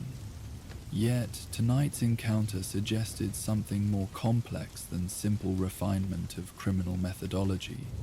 I've deployed tracking devices on the materials he was studying, Batman continued. If he returns to continue his research, we'll know. And if he decides to explore those tunnels in person, Oracle asked, the concern evident in her voice, then we'll have confirmation that someone's systematic attempts to access abandoned infrastructure has drawn the attention of Gotham's most unpredictable element, Batman responded grimly, a combination that serves no one's interests. As rain began to fall more heavily across the city, Batman turned his attention toward the financial district, where renovations at the Exchange Building continued despite the late hour. Lights illuminated ground-level construction barriers, behind which unknown operations proceeded under the false legitimacy of the Wayne name. Two separate yet interconnected mysteries: armored teams hunting the Joker for his historical research, and someone systematically accessing forgotten tunnels beneath Gotham's most important financial institutions. Tonight's unexpected library encounter had revealed threads connecting Gotham's past to its present in ways that demanded investigation. Batman fired his grapnel toward an adjacent building, beginning his journey toward the financial district. The Joker's parting words echoed in his mind. The history of Gotham isn't as safely buried as some would prefer. For once, the clown's assessment aligned with Batman's own conclusions, a convergence as unusual as it was concerning. As he soared between Gotham's towering structures, Batman reflected on the evening's peculiar dynamics. In the hushed confines of the central library, surrounded by the accumulated knowledge of centuries, he and his most chaotic adversary had briefly set aside their perpetual conflict to address a common mystery. Not allies, never that, but momentary collaborators in pursuit of hidden truth. The rain intensified, washing over his cape in sheets as he landed on a rooftop overlooking the exchange building. Below, workers in unmarked uniforms moved materials through a temporary entrance constructed directly above, where historical records indicated a sealed tunnel access should exist. Batman activated his cowl's recording systems, documenting the operation for later analysis.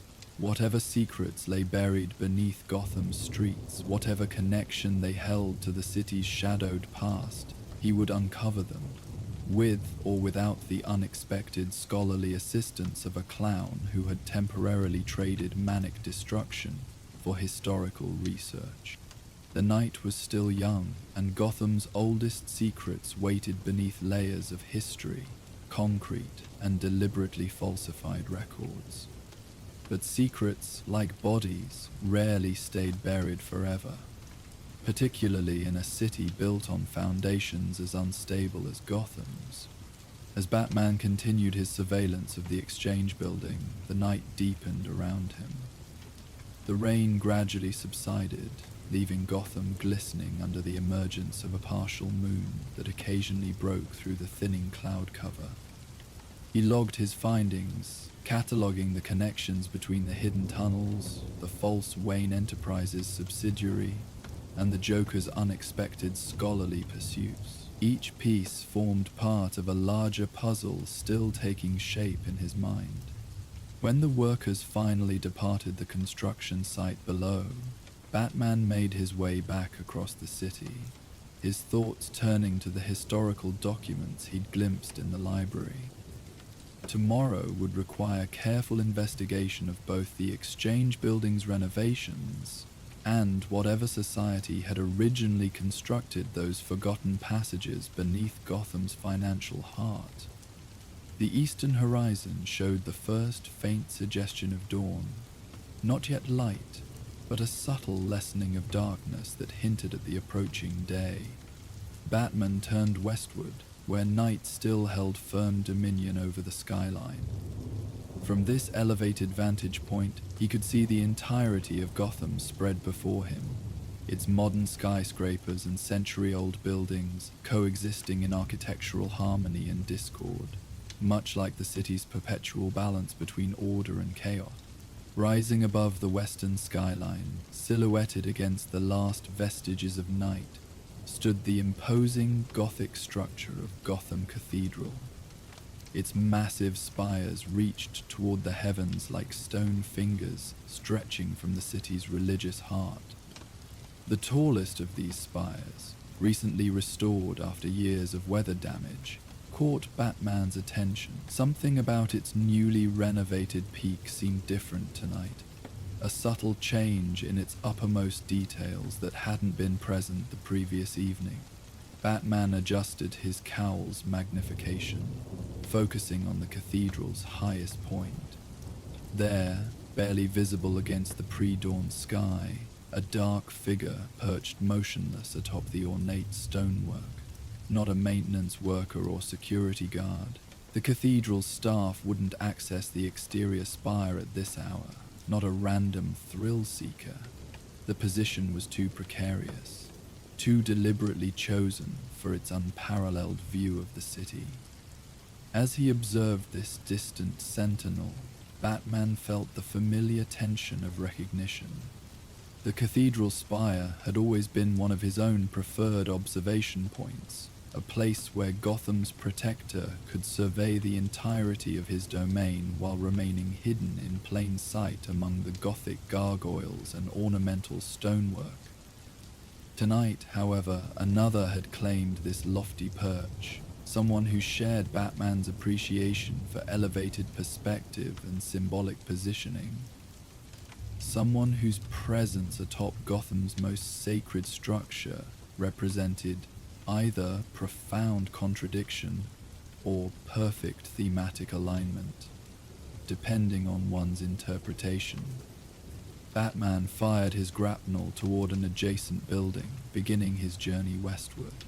The library's mysteries would wait for morning's investigation. For now, the cathedral's unexpected visitor demanded his immediate attention. As he soared through the liminal space between night and dawn, Batman reflected on the peculiar symmetry of the situation. From ancient knowledge preserved in the library's archives to ancient faith embodied in the cathedral's soaring architecture, Gotham's past and present converging at the threshold of a new day. The figure atop the spire remained motionless, as if suspended between heaven and earth, waiting for whatever or whoever the fading night might bring. The first bell rang at sunset, deep and resonant. Its bronze voice rolled across Gotham's skyline, catching the attention of citizens who paused in their evening commutes, glancing toward the western horizon where San Dumas Cathedral stood silhouetted against the crimson sky. The cathedral's enormous bell hadn't rung in decades, not since the city's timekeeping had been relegated to digital precision rather than ecclesiastical tradition. Yet now it rang, a single profound note that seemed to hang in the air long after the physical vibration had ceased. 20 minutes later, it rang again, then again at precise intervals that matched no recognizable pattern of church bells or time signals. By the fourth ring, calls had begun flooding into the GCPD, the sudden revival of the silent bell causing more concern than curiosity among Gotham's naturally suspicious populace. In his office at Wayne Tower, Bruce Wayne looked up from architectural schematics at the sound of the third bell, its deep resonance penetrating even the tower's soundproofed windows. He moved to the glass wall overlooking the city, eyes narrowing as he focused on the cathedral's spires silhouetted against the deepening twilight. The massive Gothic structure had stood for over a century, its architectural significance securing its preservation, even as Gotham evolved around it. "Sir," Alfred's voice came through the intercom on his desk. "Commissioner Gordon is attempting to reach you. He seems rather concerned about the cathedral bells." Bruce turned from the window. "Tell him I'll contact him shortly." 20 minutes later, Batman perched on a gargoyle extending from a building 2 blocks east of the cathedral. From this vantage point, he could clearly see the western spire where movement had caught his attention. A figure climbing the scaffolding, still in place from the recent renovation work, ascending with deliberate care toward the bell tower. "Oracle," Batman sub-vocalized, activating his cowl's communication system. "What's the status on cathedral security?" "2 guards on the main floor," Barbara Gordon replied promptly, "but they reported no disturbances or breaches. Bell tower access should be locked." Someone's already there, approaching the bell mechanism. Batman's enhanced vision focused on the climbing figure, whose movements became more animated as they reached the bell tower. The silhouette was distinctive. Slim build, exaggerated gestures, unmistakable even at this distance. "It's him," Batman stated flatly. "The Joker." Batman fired his grapnel toward the cathedral's central spire, the line cutting through the crimson-tinted air as twilight continued its transition into night. He landed silently on the central spire's maintenance platform, using its shadow to observe without immediately revealing his presence. The Joker had reached the western bell tower and was now examining the massive bronze bell with what appeared to be genuine fascination. His purple coat fluttered in the evening breeze, the height seemingly causing him no concern as he balanced on narrow stonework with casual disregard for the lethal drop below. "Magnificent craftsmanship," the Joker was saying, apparently to himself as he ran one gloved hand over the bell's ornate exterior.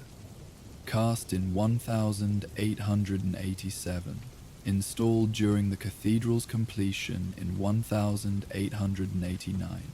Tons of bronze, tin, and silver shaped to produce the perfect resonance." He rapped his knuckles against the metal, producing a soft, muted tone.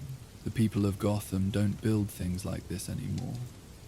Objects designed to outlast their creators, to speak across centuries."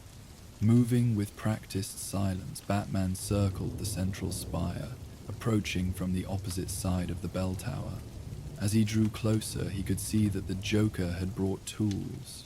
Not explosives or chemical dispensers as might be expected, but what appeared to be tuning equipment, including a digital frequency analyzer and what looked like specialized hammers. The Joker had set these items carefully on the stone platform, arranging them with methodical precision before returning his attention to the bell itself. He had removed his purple gloves and was now touching the bronze surface with bare hands, eyes closed as if feeling for imperfections or specific resonance points. "The acoustic properties are influenced by the surrounding architecture," the Joker continued his self-directed lecture. "The stone chamber, the height, the open archways, all designed to project the sound across specific parts of the city. Did you know that the original architects calculated the acoustics to ensure the bell would be heard in the poorest districts first? A small mercy for those who couldn't afford watches to help them measure their days." "I know you're there, Batman," the Joker said suddenly, without looking up from his work. "The air pressure shifts when you arrive, like the feeling before a storm. Very dramatic. Very you." Seeing no advantage in continued concealment, Batman descended to the bell tower platform, landing silently on the weathered stone. "What are you doing here, Joker?" "Acoustical restoration." The Joker gestured toward the bell with what seemed like genuine enthusiasm. "This magnificent instrument has been neglected for decades. The recent renovation work addressed the structural elements of the spire, but ignored the true purpose of this chamber, the voice of Gotham's oldest landmark." Batman's eyes narrowed as he scanned the tools arranged on the platform.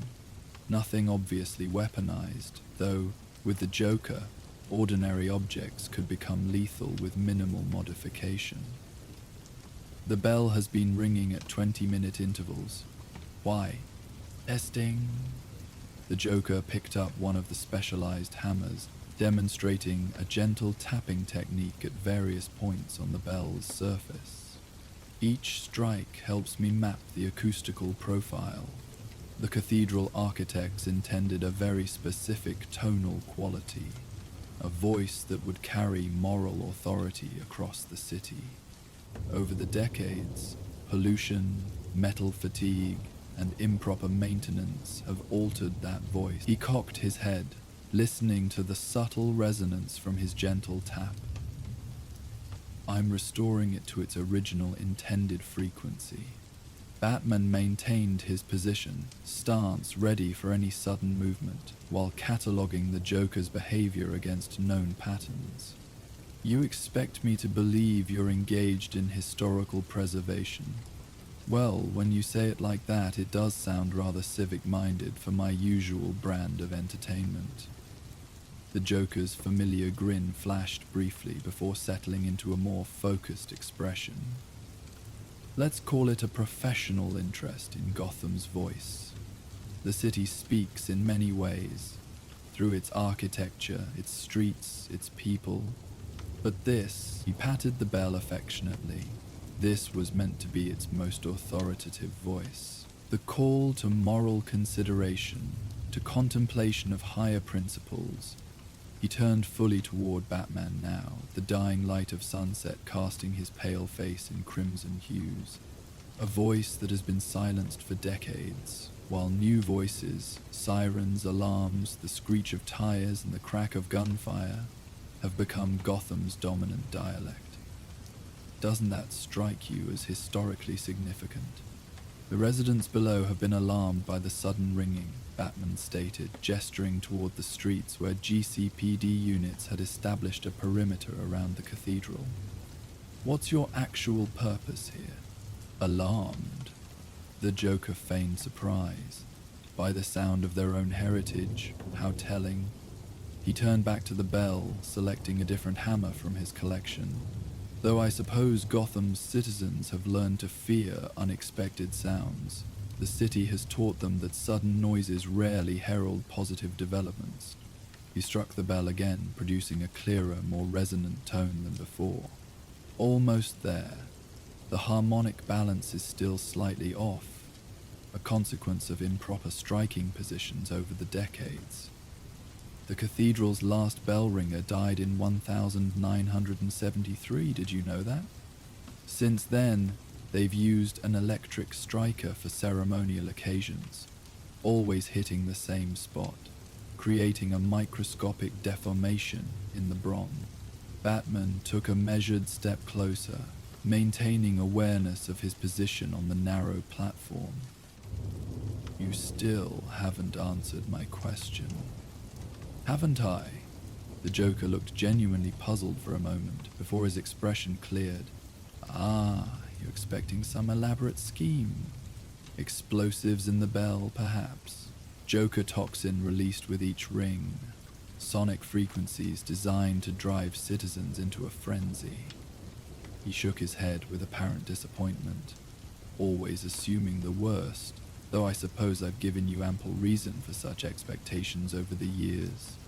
He set down the hammer and turned to face Batman fully, twilight shadows accentuating the hollow contours of his face. My purpose is precisely what I've described, restoring this bell's voice. Tonight, at exactly midnight, I intend to deliver Gotham citizens a message they haven't heard in generations. A perfect toll, at the perfect frequency, carrying across the city as the architects intended. What message? The one this bell was designed to convey. The Joker's voice had lost its usual manic quality, replaced by something almost reverential. A reminder of mortality, a call to consider one's actions in the context of something larger than immediate gratification. The medievals called it memento mori. Remember you must die. Every toll of a church bell was meant to remind listeners that their time was limited, their choices consequential beyond the moment. He gestured toward Gotham's skyline, where lights were beginning to illuminate the approaching night. Look at them, rushing about, consumed by trivial concerns, never looking up, never considering their place in history or the legacy of their choices. This city was built by people who thought in centuries, not quarterly profits, who created buildings and institutions meant to outlast their own brief lives. Batman focused on the immediate situation, and after this message at midnight, what then? Then? The Joker seemed surprised by the question. Then I leave, having completed this small restoration of historical significance. The bell will remain, its voice recovered, available for whatever purposes the cathedral staff might desire. Batman's skepticism was evident even through his cowl. No explosives, no toxins, no trap waiting to be triggered. You're welcome to inspect everything. The Joker stepped back, gesturing expansively at his tools and the bell itself. I assure you, this is merely what it appears to be, a labor of acoustic restoration. Batman maintained his position, studying the Joker's body language for tells of deception. Why this sudden interest in historical preservation? First the library records, now the cathedral bell. What's your actual goal? Something shifted in the Joker's expression, a subtle change that suggested the question had struck closer to some truth than expected. Perhaps I'm developing an appreciation for Gotham's history. The city has been the stage for our little drama for quite some time now. Doesn't it make sense to understand the set design more thoroughly? Before Batman could pursue this line of questioning, movement at the tower's access door drew both their attention. A man in clerical attire, late 60s, grey-hailed, with wire-rimmed glasses, stood frozen in the doorway, clearly startled to find the bell tower occupied. Father Mackenzie, the Joker greeted cheerfully, as if this interruption were entirely expected. Perfect timing. I was just explaining the acoustical properties of your magnificent bell to my colleague here. The priest's eyes darted between the notorious criminal and the dark vigilante, momentary confusion giving way to remarkable composure. I came to investigate the ringing. The bishop was concerned. His gaze settled on the Joker's tools, professional interest briefly overriding his evident apprehension. You're adjusting the strike points? Precisely. The Joker seemed delighted by the observation. The harmonic balance has been compromised by decades of improper striking. I've nearly restored the original resonance profile. Father Mackenzie took a hesitant step onto the platform, his curiosity apparently overwhelming caution. We've had experts examine it before, but none could achieve the tone described in the original architectural documents. They lacked the historical context, the Joker explained, picking up his frequency analyzer. The cathedral plans referenced acoustic principles derived from medieval European bell-casting traditions, but applied them to a uniquely American architectural context.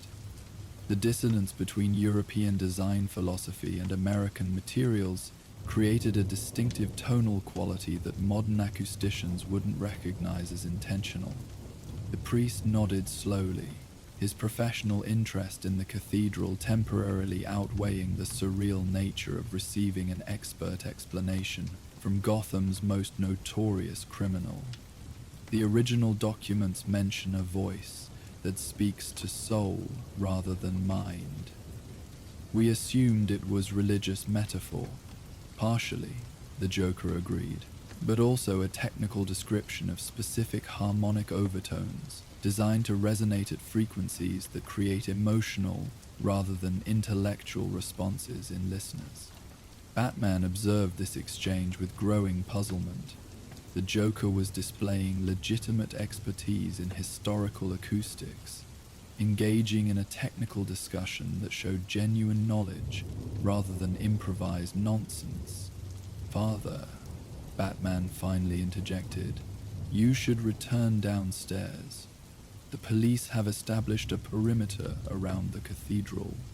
Oh, the priest seemed to suddenly remember the unusual circumstances of this encounter. Yes, of course. I should inform them that there's no emergency. Not quite yet, Batman countered. I haven't confirmed that there's no threat. The Joker sighed dramatically. Always the skeptic.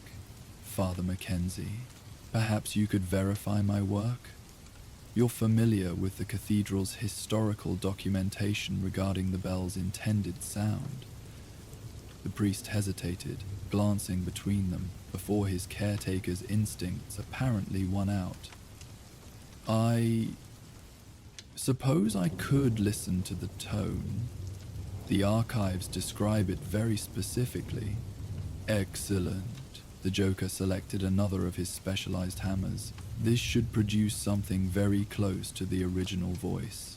Listen carefully for the overtone series, particularly the third and fifth harmonics.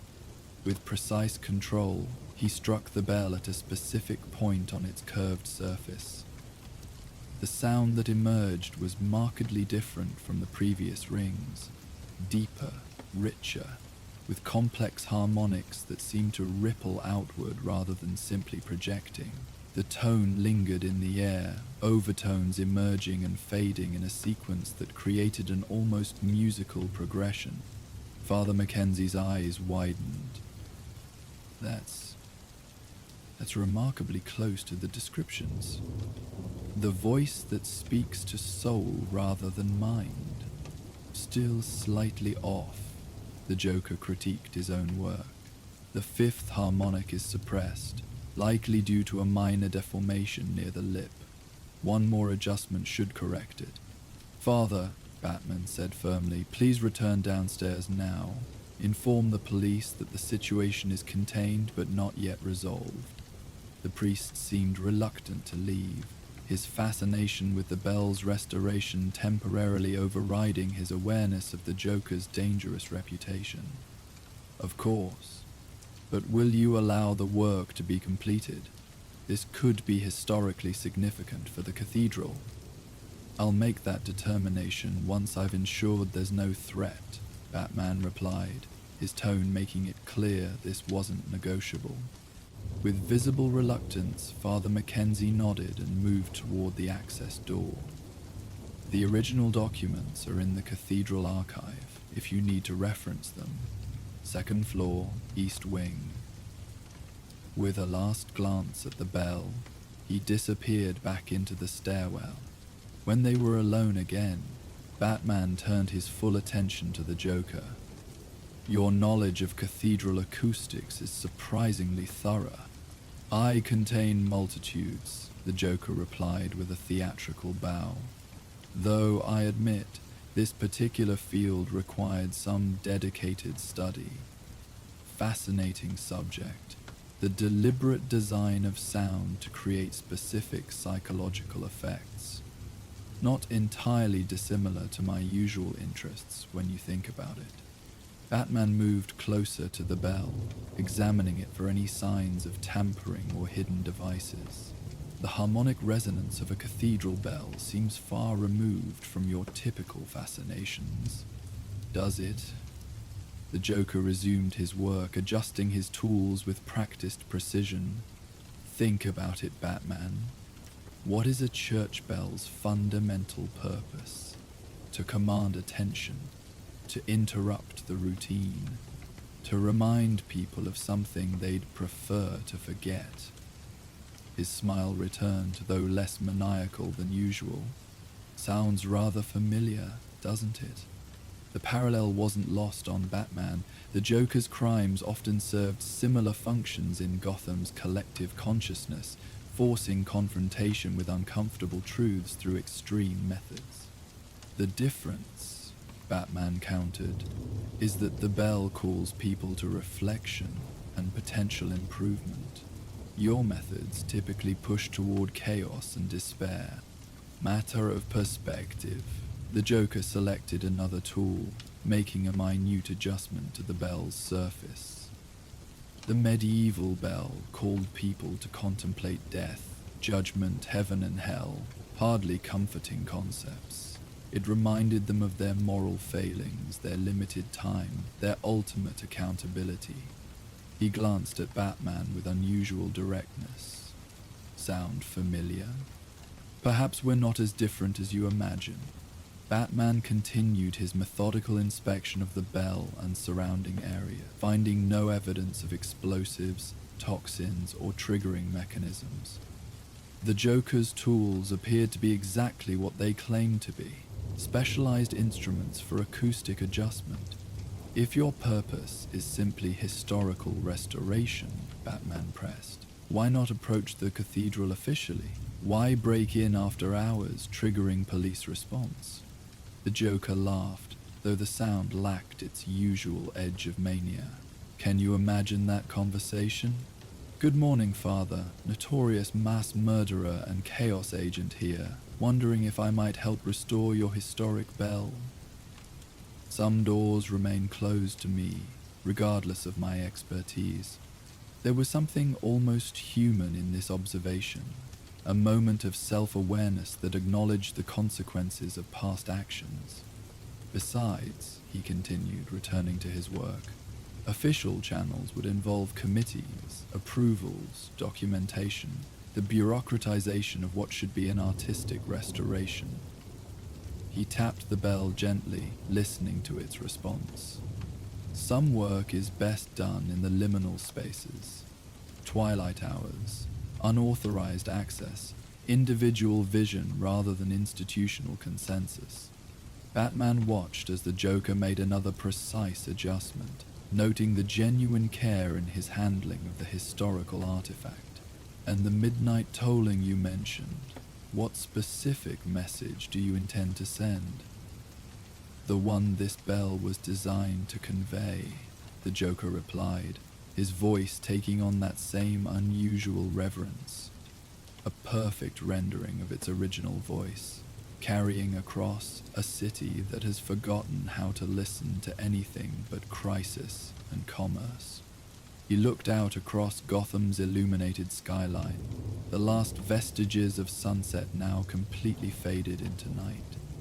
This city was built by people who understood symbol and significance, who created places like this cathedral to remind citizens that their individual lives were part of something larger, something that would continue long after they were gone.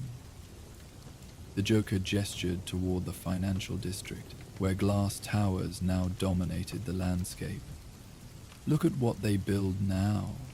Monuments to the immediate, the profitable, the disposable. Structures with planned obsolescence built into their design, expected to be replaced within decades rather than centuries. Batman found himself unexpectedly following the Joker's gaze, acknowledging the contrast between the enduring stone beneath their feet and the temporary nature of much modern architecture. Gotham adapts to changing needs. Evolution isn't inherently negative. Evolution implies improvement, the Joker countered. Much of what we see is merely change without purpose, movement without direction, the replacement of lasting value with temporary convenience. He turned back to the bell, making a final adjustment with evident satisfaction. There, almost perfect now. The midnight toll will carry exactly as the original architects intended. A voice from the past, speaking to a city that has forgotten how to listen. Batman studied the Joker carefully, searching for the hidden threat beneath this philosophical discourse. And after the midnight toll, what happens then? Then I leave, having completed a small act of historical preservation. The Joker began gathering his tools, arranging them methodically in a canvas bag. No explosions, no toxin, no grand finale beyond the bell's voice itself.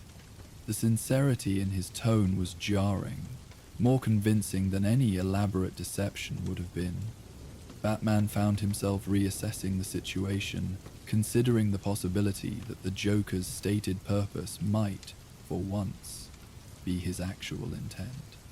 Why this sudden interest in preservation? Batman asked, circling back to the question the Joker had evaded earlier.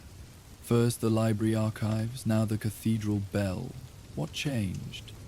The Joker paused in his packing, something shifting in his expression, a momentary glimpse behind the perpetual performance. Perhaps I'm growing tired of impermanence, of actions that flare brightly but leave nothing behind except pain and wreckage. He gestured toward the bell. This will outlast both of us, you know. Long after our little drama has played its final act, This bell will continue speaking to Gotham in the voice I've restored. There's something appealing about contributing to something so enduring, rather than merely destroying what others have built.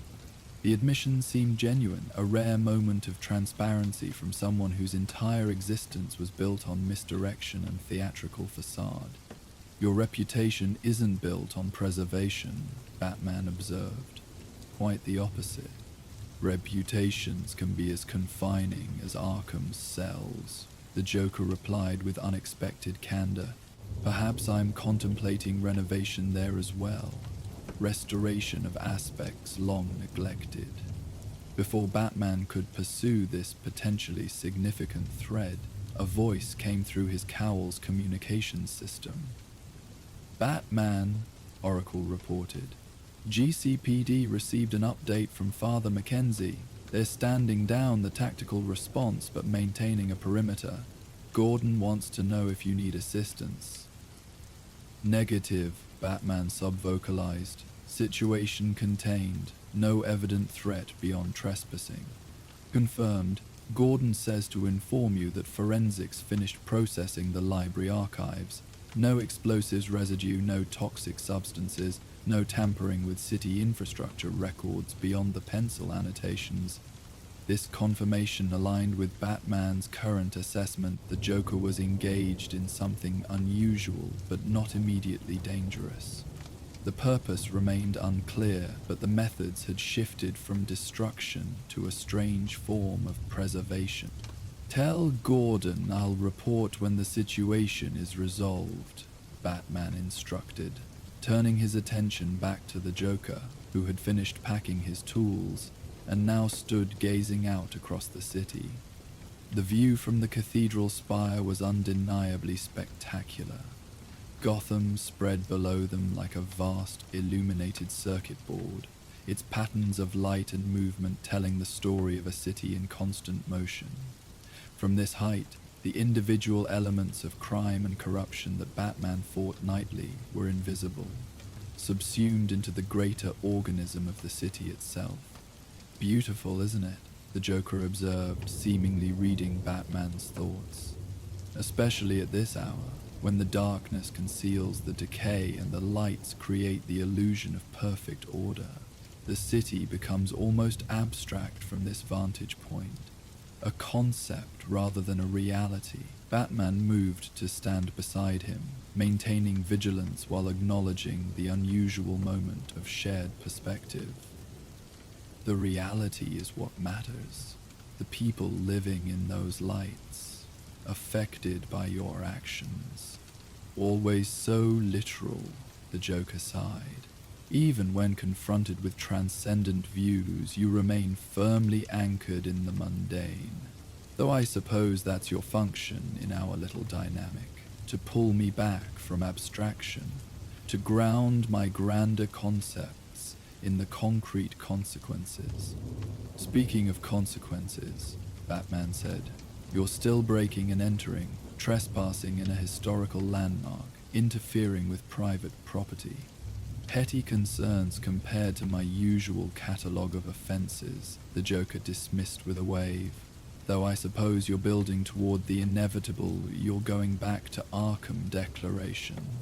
Can we postpone that particular routine until after midnight?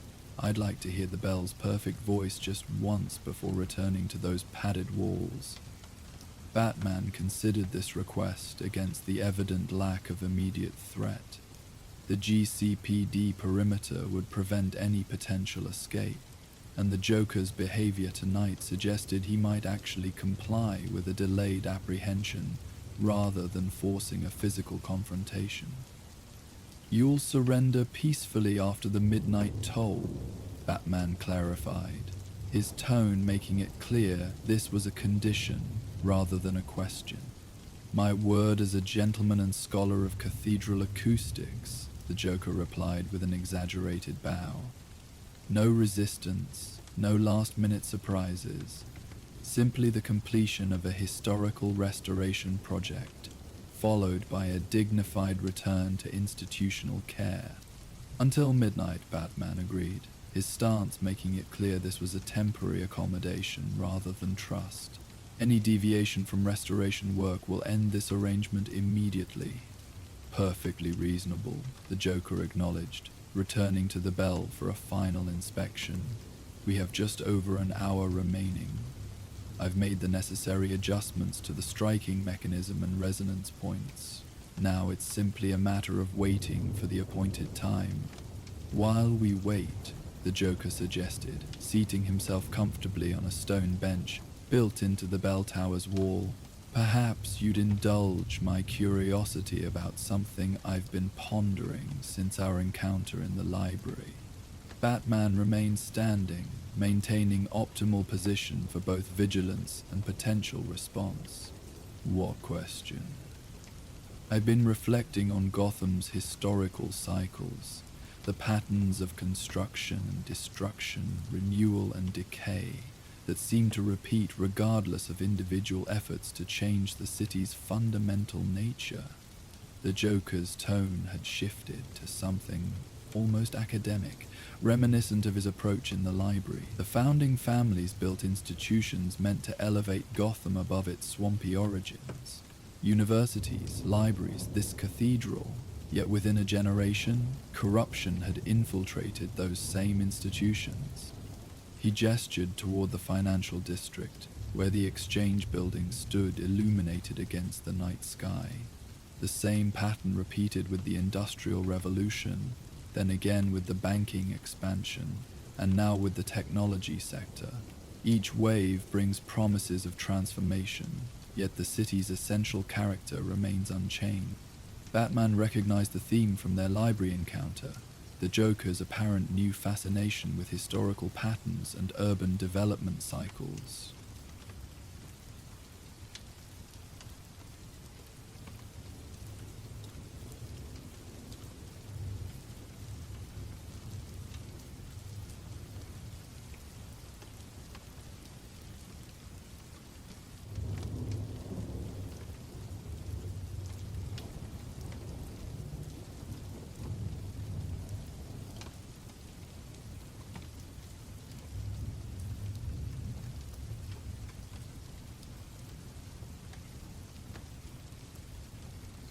Your point. My question is whether you see yourself as working within this cycle or attempting to break it. The Joker's gaze was unusually direct, his typical theatrical manner temporarily subdued. Are you merely the current iteration of Gotham's perpetual attempt at self-correction, the latest in a long line of would-be reformers, or something genuinely disruptive to the established pattern? The question wasn't what Batman had expected, not the usual provocation or attempt to justify chaos, but something more thoughtful, almost philosophical. I'm not concerned with historical cycles, Batman replied after a moment's consideration. My focus is on immediate protection of innocent lives and the gradual improvement of existing conditions. History will categorize that effort however it chooses. The pragmatist's answer, the Joker nodded, as if this confirmed something. You operate within the moment, responding to immediate needs rather than grand historical narratives. Yet your symbol endures beyond individual actions. It accumulates meaning, becomes part of the city's evolving story. He gestured toward one of the stone gargoyles adorning the bell tower. A watchful guardian figure not dissimilar to Batman's own silhouette against Gotham's skyline. The medieval cathedral builders understood this concept perfectly. They created enduring symbols that communicated across time, beyond words or specific events. The gargoyle watching over the city, protecting it from darker forces. Your role embedded in stone centuries before you claimed it. Batman followed the Joker's gaze to the carved figure, acknowledging the superficial similarity while rejecting any deeper significance. Symbolic patterns exist because human psychology remains consistent across time. Basic concepts of protection and threat recognition are hardwired, not mystical. The rationalist's explanation, the Joker observed with a slight smile, always reducing the transcendent to the mechanical, the mystical to the neurological. Yet you drape yourself in a symbol pregnant with psychological significance, haunting the city like a modern manifestation of ancient guardian archetypes. The conversation had drifted into unusually abstract territory, another deviation from their typical confrontational dynamic. Symbolism is practical, he countered. Fear is a powerful deterrent. The guardian archetype you reference is effective precisely because it triggers instinctive responses. Effectiveness through fear, the Joker mused, while I supposedly represent chaos through similar emotional manipulation, yet tonight I'm engaged in preservation while you're interrupting historical restoration. Another moment where our usual roles seem temporarily reversed, or at least complicated. As they continued their philosophical exchange, time passed more quickly than either might have expected. The cathedral's modern clock system chimed the quarter hour, then the half, then the quarter before midnight, each electronic approximation emphasizing the contrast with the authentic resonance the Joker had been working to restore. Almost time, the Joker noted, rising from his seat as the electronic chime marked the quarter to midnight. The final adjustments are complete. When midnight arrives, the bell will speak with its original voice for the first time in nearly 50 years. Batman maintained his vigilance, still expecting some hidden purpose or concealed threat to reveal itself as the appointed hour approached. Yet nothing in the Joker's behavior suggested ulterior motives, beyond exactly what he had claimed from the beginning, the restoration of the cathedral bell's authentic voice. Something else you should know, the Joker added as he made final preparations for the midnight toll. The library research I was conducting when we last met. It revealed concerning patterns in recent urban development projects, specifically the renovations at the Exchange Building and 4 other financial district locations. Batman's attention sharpened, recognizing the connection to ongoing investigations. The false Wayne Enterprises subsidiary, unauthorized access to forgotten tunnel systems. Exactly. The Joker seemed pleased by Batman's immediate grasp of the connection. Someone with significant resources is systematically accessing those forgotten systems, not for historical preservation, but for something more problematic. The armed response team that interrupted our library meeting suggests whoever is behind it considers this information sensitive enough to warrant extraordinary security measures. He reached into his coat pocket, producing a small notebook which he offered to Batman. My research notes on the specific locations and historical documentation might save you some investigative legwork. Batman accepted the notebook cautiously. This will be reviewed thoroughly before any action is taken. Naturally, trust but verify our perpetual dynamic. The Joker's expression returned to unusual seriousness, but I would suggest urgency. The renovation schedule indicates some form of culmination within the next 2 weeks. Whatever they're attempting with those forgotten tunnels, it appears to be approaching completion. As midnight approached, the Joker made his final preparations, adjusting the bell's striking mechanism with careful precision. 30 seconds, he murmured, his attention fixed on his pocket watch. You might want to prepare yourself for the acoustic impact. The original resonance was designed to be physically as well as emotionally affecting. You'll feel it as much as hear it. Now, the Joker whispered as his watch indicated midnight precisely. The bell's striker engaged with perfect timing, connecting with the bronze surface at precisely the point the Joker had so carefully prepared. The sound that emerged was unlike anything Batman had experienced before. not simply loud or resonant, but complex in ways that seemed to bypass ordinary hearing to connect directly with deeper sensory systems. The tone expanded outward in waves, each harmonic emerging in sequence to create a progression that felt almost narrative in its development. The sound didn't simply propagate through air, but seemed to vibrate through the stone structure itself, traveling down through the cathedral's massive pillars into the very foundations of the building. Batman felt the resonance physically, not as painful vibration, but as a sensation that seemed to align with his own biological rhythms, momentarily creating a connection between his physiological systems and the architectural structure around him. This wasn't simply sound, but a deliberately engineered sensory experience, exactly as the Joker had described.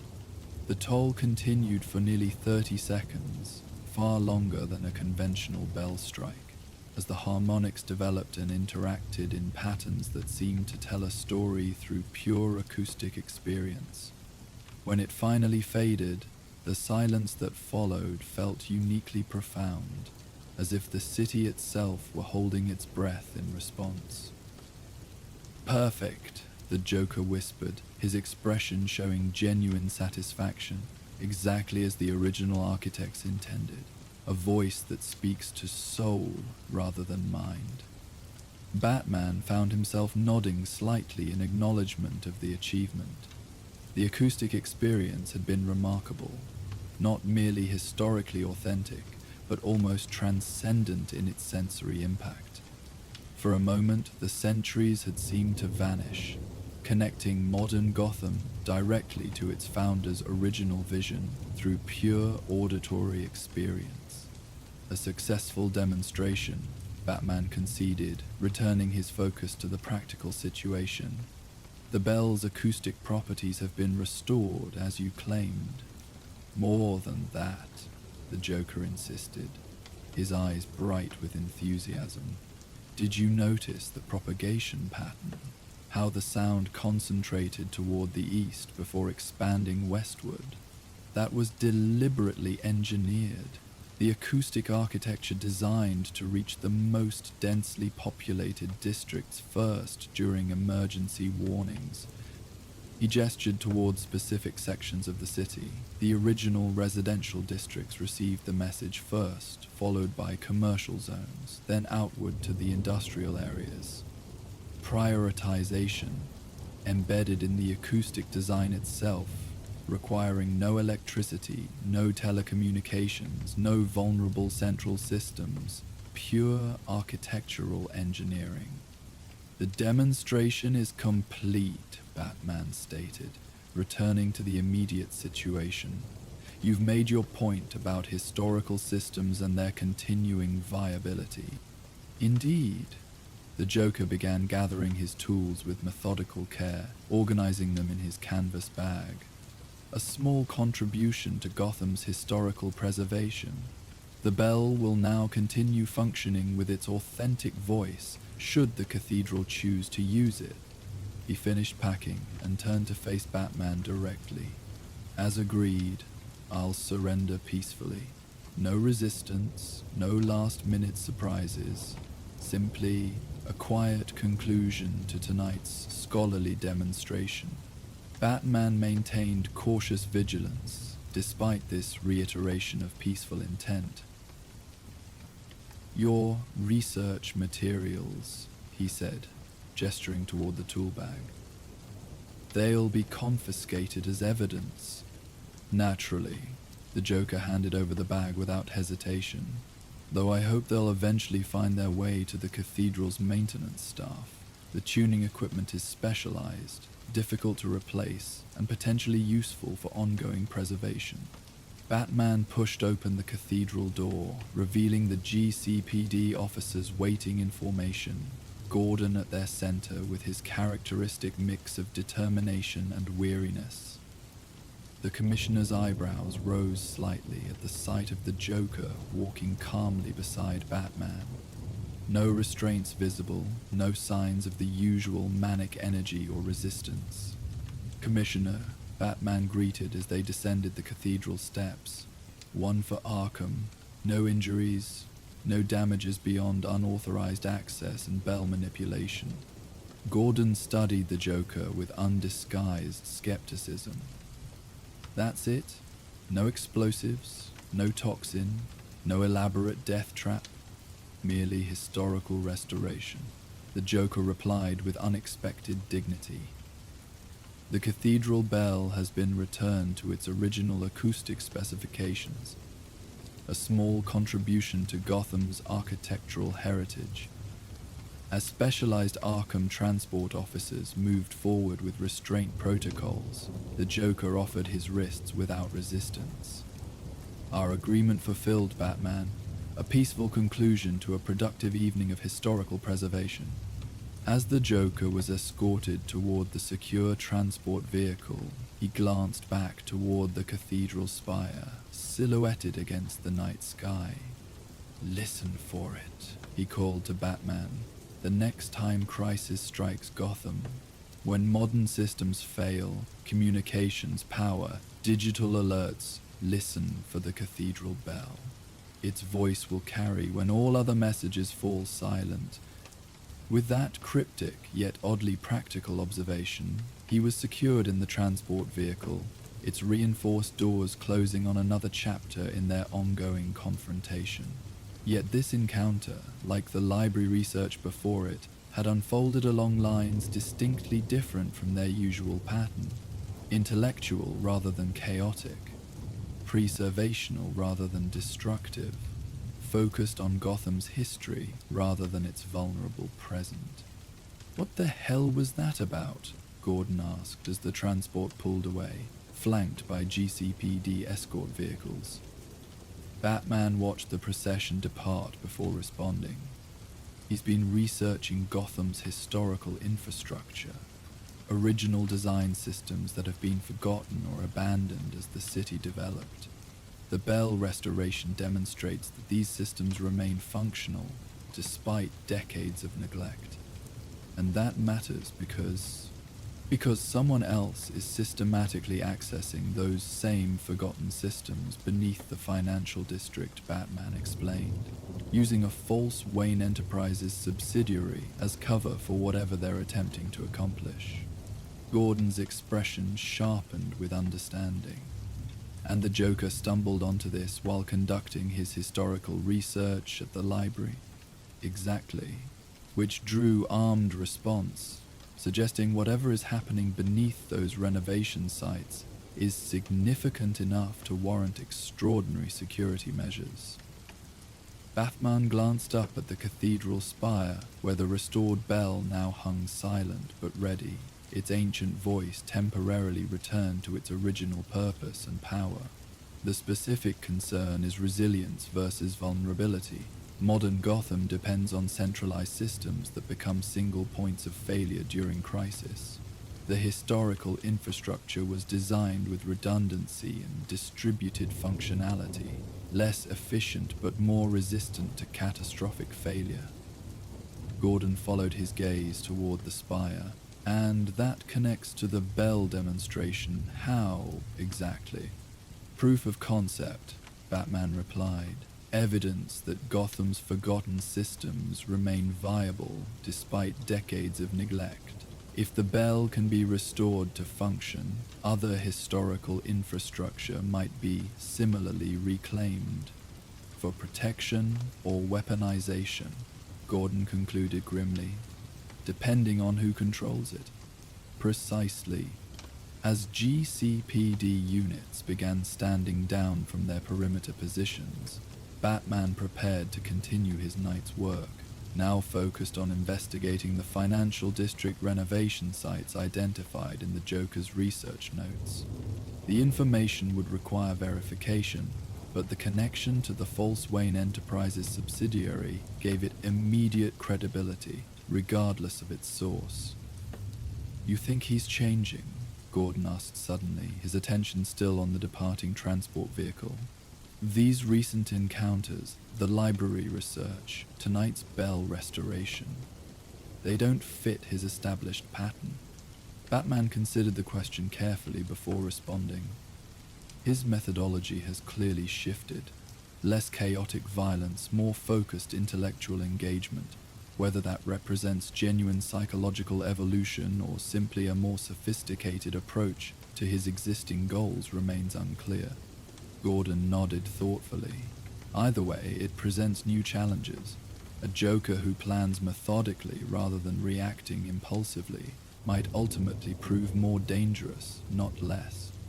Or potentially less destructive, Batman countered, surprising himself with this assessment. These recent activities have been preservational rather than destructive, focused on reclaiming forgotten aspects of Gotham rather than attacking its present vulnerabilities. Father Mackenzie emerged from the cathedral's main entrance, his expression a mixture of wonder and confusion as he approached them. "The bell," he said softly. "I've never heard anything like it. That sound, it was exactly what the original documents described, a voice that reaches beyond mere hearing." "The technical adjustments appear legitimate," Batman confirmed. "No explosives, no toxins, no sabotage. Just acoustic restoration." The priest shook his head in amazement. To think that Gotham's most notorious criminal would possess such specialized knowledge, such care for historical preservation. He glanced toward the departing police vehicles.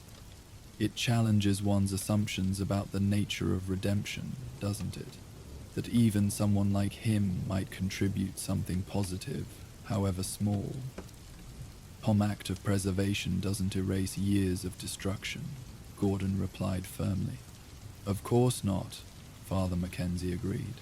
"And yet, in theological terms, redemption doesn't require erasure of past sins, merely the beginning of a new direction." He gazed up at the bell tower. "The cathedral will certainly benefit from his work, regardless of his motivations. The restoration would have cost tens of thousands through official channels, if we could have found someone with the necessary expertise at all."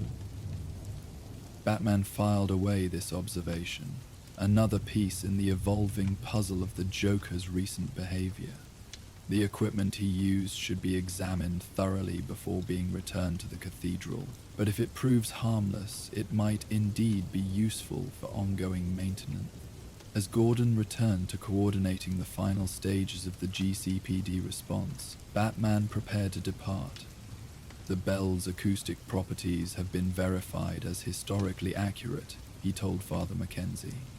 "But I recommend having professional security assess the entire tower before resuming regular operations." "Of course," the priest agreed, "though I must admit, I hope we'll continue using the bell now that its true voice has been restored. It would be a shame to silence it again after tonight." Batman nodded once before firing his grapnel toward an adjacent building, beginning his journey toward the financial district. The night's unusual encounter had raised as many questions as it had answered, about the Joker's evolving methodology, about forgotten infrastructure beneath Gotham's streets, about the relationship between the city's past and its present. From his vantage point high above the city streets, Batman surveyed the financial district where the Exchange building stood, illuminated against the night sky, its ongoing renovations no longer appearing as innocuous as they had before tonight's revelations. Whatever secret purpose lay behind those construction barriers, whatever forgotten tunnels were being accessed beneath the modern skyscrapers, the pattern suggested deliberate concealment of activities significant enough to warrant armed response when threatened with discovery. Batman activated his cowl's communication system. "Oracle, I need everything we have on the Exchange building renovation project. Contractor details, permit applications, security arrangements, particularly anything connected to the false Wayne Enterprises subsidiary." "Already compiling the data," Barbara responded. "Preliminary findings show multiple irregularities." The architectural firm listed on the permits doesn't exist in any professional registry. The structural engineers credited with the design have no digital footprint prior to 18 months ago, and the construction schedule includes unusually extensive night work, all concentrated on foundation and sub-basement levels.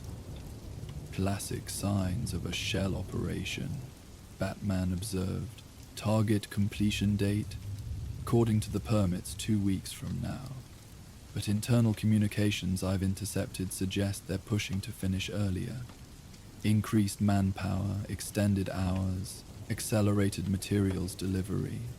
They're rushing, Batman concluded, which means they know they've been noticed. The Joker's library research may have triggered more than just the armed response we witnessed. It might have accelerated their entire timeline.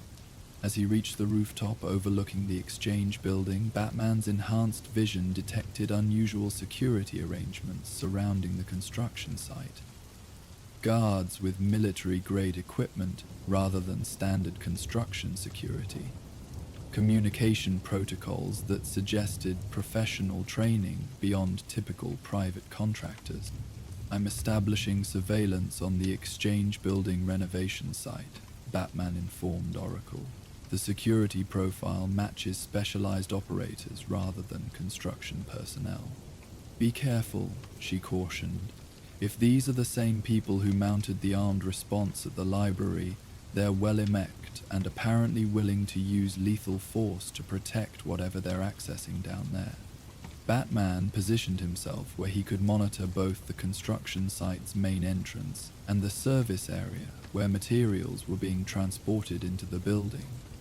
The operation below displayed the methodical efficiency of professional planning, precise timing of vehicle movements, coordinated security rotations, systematic verification protocols for all personnel entering or exiting the site. This wasn't ordinary construction work. It had all the hallmarks of a military-grade operation disguised as urban renovation, the kind of sophisticated cover that required significant resources and influence to maintain. As Batman documented the site's activity patterns, his thoughts returned to the Joker's unusual behavior.